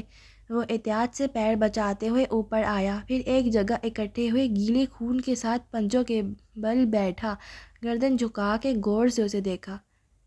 ایک گارڈ نے اسی وجہ سے جاب چھوڑی تھی، اور دوسرے نے اس لیے کہ کسی نے پتھر مار کے میری کار کا شیشہ توڑ دیا تھا، اور تیسرا، وہ گردن جھکائے خون کا معائنہ کر رہا تھا۔ اس کو میں نے خود نکالا تھا، اسموکنگ کرتا تھا۔ اس نے بے چینی سے خون آلود فرش کو دیکھا، عجیب وحشت ہو رہی تھی وہ سب دیکھ کے۔ پھر اس نے دیکھا پنجوں کے بل زمین پہ بیٹھا کیف خون کی طرف انگلی بڑھا رہا ہے۔ ہاتھ مت لگاؤ اسے، پتہ نہیں کس کا خون ہے۔ کیف نے آنکھیں اٹھا کے اسے دیکھا، بولا کچھ نہیں، واپس سر جھکایا اور 2 انگلیاں خون میں ڈبوئیں۔ سرخ پوروں کو چہرے کے قریب لا کے سونگھا، اس کے بعد اسے انگوٹھے اور انگلیوں کے درمیان مسلا، جیسے کپڑا مسل کے چیک کرتے ہیں۔ یہ خالص خون نہیں ہے، اسے پتلا کیا گیا ہے۔ وہ چونک گئی۔ پتلا؟ کیوں؟ تاکہ یہ جلدی خشک نہ ہو اور آپ کے پیروں کے ساتھ لگ جائے۔ اصل خون جلد گاڑھا ہو کے جم جاتا ہے۔ کشمالہ نے سر جھکا کے اپنی سفید ہیلز دیکھی، وہ صاف تھی۔ کیف اب کھڑے ہوتے ہوئے ٹیشو سے ہاتھ صاف کر رہا تھا۔ کوئی آپ کو ڈرانے کی کوشش کر رہا ہے۔ اس نے تھک کے گہری سانس لی۔ اگر تم جاب چھوڑنا چاہتے ہو تو ابھی سے بتا دو، مجھے کل لاہور جانا ہے، میں ڈرائیور کا بندوبست کر رکھوں۔ میں کیوں جاب چھوڑوں گا؟ ٹیشو سے انگلیاں رگڑتے ہوئے وہ حیرت سے بولا۔ اس حرکت سے ڈر کے؟ لوگ خون دیکھ کے ڈر جاتے ہیں۔ میں ایسے انسان سے کیوں ڈروں گا جو بزدلوں کی طرح چھپ کے کسی عورت کے گھر میں خون پھینکتا ہے؟ وہ اس کے سامنے آ کھڑا ہوا، مروڑا ہوا خون آلود ٹیشو اس کے ہاتھ میں تھا۔ میں نے آپ سے وعدہ کیا تھا آپ کی حفاظت کا۔ آج میں آپ سے ایک اور وعدہ کرتا ہوں کہ میں اس شخص کو ڈھونڈ کے آپ کے پاس ضرور لاؤں گا۔ وہ سنجیدگی سے کہہ رہا تھا، کچھ تھا اس کے انداز میں، یقین دلانے والا، بے خوف کر دینے والا۔ اس کے تنے اعصاب ڈھیلے پڑنے لگے۔ اس نے ممنونیت سے کیف کو دیکھا، بولی کچھ نہیں۔ وہ اب سوچتی نظروں سے اطراف میں دیکھ رہا تھا۔ کوئی سی سی ٹی وی نہیں ہے؟ بتایا نا، یہ لوگ لگوانے نہیں دیتے۔ گھر کے باہر لگا ہوا ہے ایک سی سی ٹی وی، اس میں کبھی کوئی نظر نہیں آیا۔ چوکیدار بھی موجود ہے، وہ کسی کو یوں داخل نہیں ہونے دیتا۔ ضروری نہیں ہے کہ کوئی باہر سے آیا ہو۔ وہ ٹیرس کی ریلنگ کے ساتھ چلتے ہوئے نیچے دیکھ رہا تھا۔ گھر کے کسی ملازم کو پیسے دے کر بھی یہ کام کروایا جا سکتا ہے۔ ناممکن۔ ماموں کے ملازم بہت پرانے ہیں، ہم سب ہر موقع پہ ان کی مدد کرتے ہیں، وہ ایسے کیوں کریں گے؟ آپ ان کو پیسے سے خوش رکھتی ہیں، وہی پیسہ کوئی زیادہ دے دے تو وہ اس کا کام کر دیں گے۔ پیسہ ہر وقت ہر ایک کی ضرورت ہوتا ہے باس، آپ اس سے کسی کو بھی خرید سکتے ہیں۔ وہ مندیر سے جھک کے کچھ دیکھ رہا تھا۔ تمہیں بھی؟ کیف ٹٹک کے رکا، پھر آہستہ سے اس کی طرف پلٹا۔ وہ سینے پہ بازو لپیٹے سنجیدگی سے اسے دیکھ رہی تھی۔ وہ ہوتا ہے نا موویز میں، باڈی گارڈ کو سب سے پہلے خریدا جاتا ہے۔ اگر میرا اسٹاکر، فرش پہ گرے خون کی طرف اشارہ کیا، تمہیں خریدنا چاہے تو کیا کرو گے؟ لمحے بھر کو ٹیرس پہ سناٹا چھا گیا۔ آپ کسی سے پوچھیں کہ وہ بک سکتا ہے تو وہ کہے گا نہیں، میں بھی یہی کہوں گا۔ وقت کے ساتھ آپ کو خود اندازہ ہو جائے گا۔ وہ ہلکا سا مسکرا دی۔ میں مذاق کر رہی تھی، تم جاؤ، تمہاری رائڈ آ گئی ہے۔ نیچے اوبر بائک پہنچ چکا تھا۔ کیف نے بائیکر کو اشارہ کیا، پھر واپس اس کی طرف پلٹا۔ آپ پریشان تو نہیں ہیں یعنی اس خون سے؟ نہیں، اس نے نفی میں سر ہلا کے کندھے اچکائے۔ اب مجھے عادت ہو گئی ہے، اور تم نے کہا نا وہ مجھے مارنا نہیں چاہتا۔ لیکن جب وہ چلا گیا تو مالا کو احساس ہوا کہ خون دیکھ کے اسے ایک دفعہ پھر سے وحشت شروع ہو گئی تھی۔ وہ جوتے بدل کے آئی اور فرش صاف کرنے میں جت گئی۔ پہلے خون صاف کیا، پھر پائپ لگا کے فرش دھو دیا۔ جب تھک ہار کے لاؤنج میں واپس آئی تو مغرب اتر رہی تھی۔ آج پھر سے کسی نے ٹیرس پہ خون پھینکا ہے۔ ماہی کو میسج لکھا، پھر مٹا دیا، پھر لکھا، پھر مٹا دیا، پھر تیسری دفعہ لکھ کے سینڈ دبا دیا۔ کینیڈا کے شہر چلی ویک میں مابینا اور عباد کے گھر کا واحد بیڈ روم خاموشی میں ڈوبا تھا۔ ماہی کروٹ کے بل سو رہی تھی جب میسج ٹون سے اس کی آنکھ کھلی۔ وہ ایک دم اٹھ بیٹھی، بدقت پلٹ کے دیکھا، عباد گہری نیند سو رہا تھا۔ ماہی نے چھوٹے بال کانوں کے پیچھے عرصے اور فون اٹھا کے کھولا۔ چہرہ موبائل کی نیلی روشنی سے روشن ہو گیا۔ میسج پڑھ کے اس کی آنکھوں میں فکر مندی اتر آئی، انگلیاں ٹائپ کرنے لگیں۔ اٹس ہم لکھ کے بھیج دیا، پھر دبے قدموں وہ لحاف تلے سے نکلی۔ اس نے آدھی آستین کا گاؤن پہن رکھا تھا، بال کھلے تھے۔ وہ ننگے پیر لکڑی کے فرش پہ چلتی دروازے تک آئی، ذرا سے چلنے پہ بھی آہٹ سنائی دیتی تھی۔ لیونگ روم میں ٹی وی کنسول کے نیچے بنے کیبنٹ کو وہ چند لمحے دیکھتی رہی، کھولے یا نہ کھولے۔ پھر اس نے کونے والی کیبنٹ کھولی، جھک کے اندر سے ایک اسکیچ بک باہر نکالی اور سیدھی ہوئی۔ اسکیچ بک کے درمیان میں کہیں گریفائٹ پینسل رکھی تھی۔ ماہی نے پینسل والے صفحے کو کھولا۔ وہاں ایک تصویر بنی تھی۔ وہ چند لمحے اس تصویر کو دیکھتی رہی۔ مالا کے ساتھ جو کچھ ہو رہا ہے، اس کا ذمہ دار یہ چہرہ تھا۔ اس کی آنکھیں، اس کی فاتحانہ مسکراہٹ، وہ اس چہرے کو بنا پلک جھپکے دیکھ رہی تھی۔ عجیب بے بسی اور نفرت کا احساس ہو رہا تھا۔ اس نے اسکیچ بک واپس رکھ دی، پھر دیوار پہ نصب گھڑی کی طرف دیکھا۔ فجر کا وقت ہونے کو تھا۔ وہ مالا کے لیے کچھ نہیں کر سکتی تھی، کیونکہ مالا اس کی نہیں سنتی تھی، کوئی ماہی کی نہیں سنتا تھا۔ وہ صرف دعا کر سکتی تھی۔ وہ دعا کرے گی اور سب ٹھیک ہو جائے گا۔ ماہی کی دعائیں عموماً قبول ہوا کرتی تھی، یہ بھی ہوگی۔ وہ خود کو تسلی دیتی ہوئی وضو کرنے چل دی۔ اور یہیں پہ ہمارے ناول کا ہمارے ناول کا نہیں، ابھی تو یہ ناول کا آغاز ہے، ہماری آج کے ایپیسوڈ کا اینڈ ہوتا ہے۔ اور ناول تو بہت سسپینسفل لگ رہا ہے گائز۔ مطلب مالا کی کسی کے ساتھ دشمنی نہیں، پھر کون اس کو ڈرانا چاہ رہا ہے؟ اور یہ آپ کیف کے تماشے دیکھیں، ویسے تو بکا ہوا ہے، لیکن مالا کو کیسے کہہ رہا ہے کہ میں نہیں بک سکتا، جھوٹا کہیں کا۔ مجھے تو کیف پہ بھی شک ہے۔ آپ لوگوں کو ویسے کیا لگتا ہے؟ ہاں خیر گائز، میں ایکٹنگ کر رہی ہوں، مجھے سب پتہ ہے، لیکن کیا ہے نا، وہ میں اسپوائلرز نہیں دینا چاہتی آپ لوگوں کو، ورنہ آپ لوگوں کا مزہ خراب ہو جائے گا۔ مجھے تو سب پتہ ہے کہ کیف کیوں کر رہا ہے، کیا کر رہا ہے، تو اور مالا کو جو ڈرا رہا ہے وہ کون ہے۔ اور ہاں، میں آپ کو ایک بات تو بتانا بھول گئی تھی، آپ لوگوں میں سے اگر کسی کو نہیں پتا تو چلیں میں نہیں بتاتی، آپ لوگوں کا مزہ خراب ہو جائے گا۔ اصل میں مجھے خود بھی اسپوائلرز نہیں پسند، تو میں خود دیتی بھی نہیں ہوں، تو اس لیے میں ایک اسپوائلر بھی نہیں دے رہی، اوکے؟ تو بس آج کے ایپیسوڈ کو ادھر ہی اینڈ کرتے ہیں۔ آپ کو آج کا ایپیسوڈ کیسی لگی اور یہ کیسا ناول لگ رہا ہے آپ کو، مجھے کمنٹس میں بتانا مت بھولیے گا، اور میرے ویڈیو کو لائک اینڈ کمنٹ کر دیں، اور میرے چینل کو سبسکرائب بھی کر دیجیے گا، اور بیل آئیکن پریس کر دیں تاکہ جب بھی مالا کی ایپیسوڈ اپلوڈ ہو تو آپ تک نوٹیفیکیشن چلا جائے۔ اپنا ڈھیر سارا خیال رکھیں۔ اللہ حافظ۔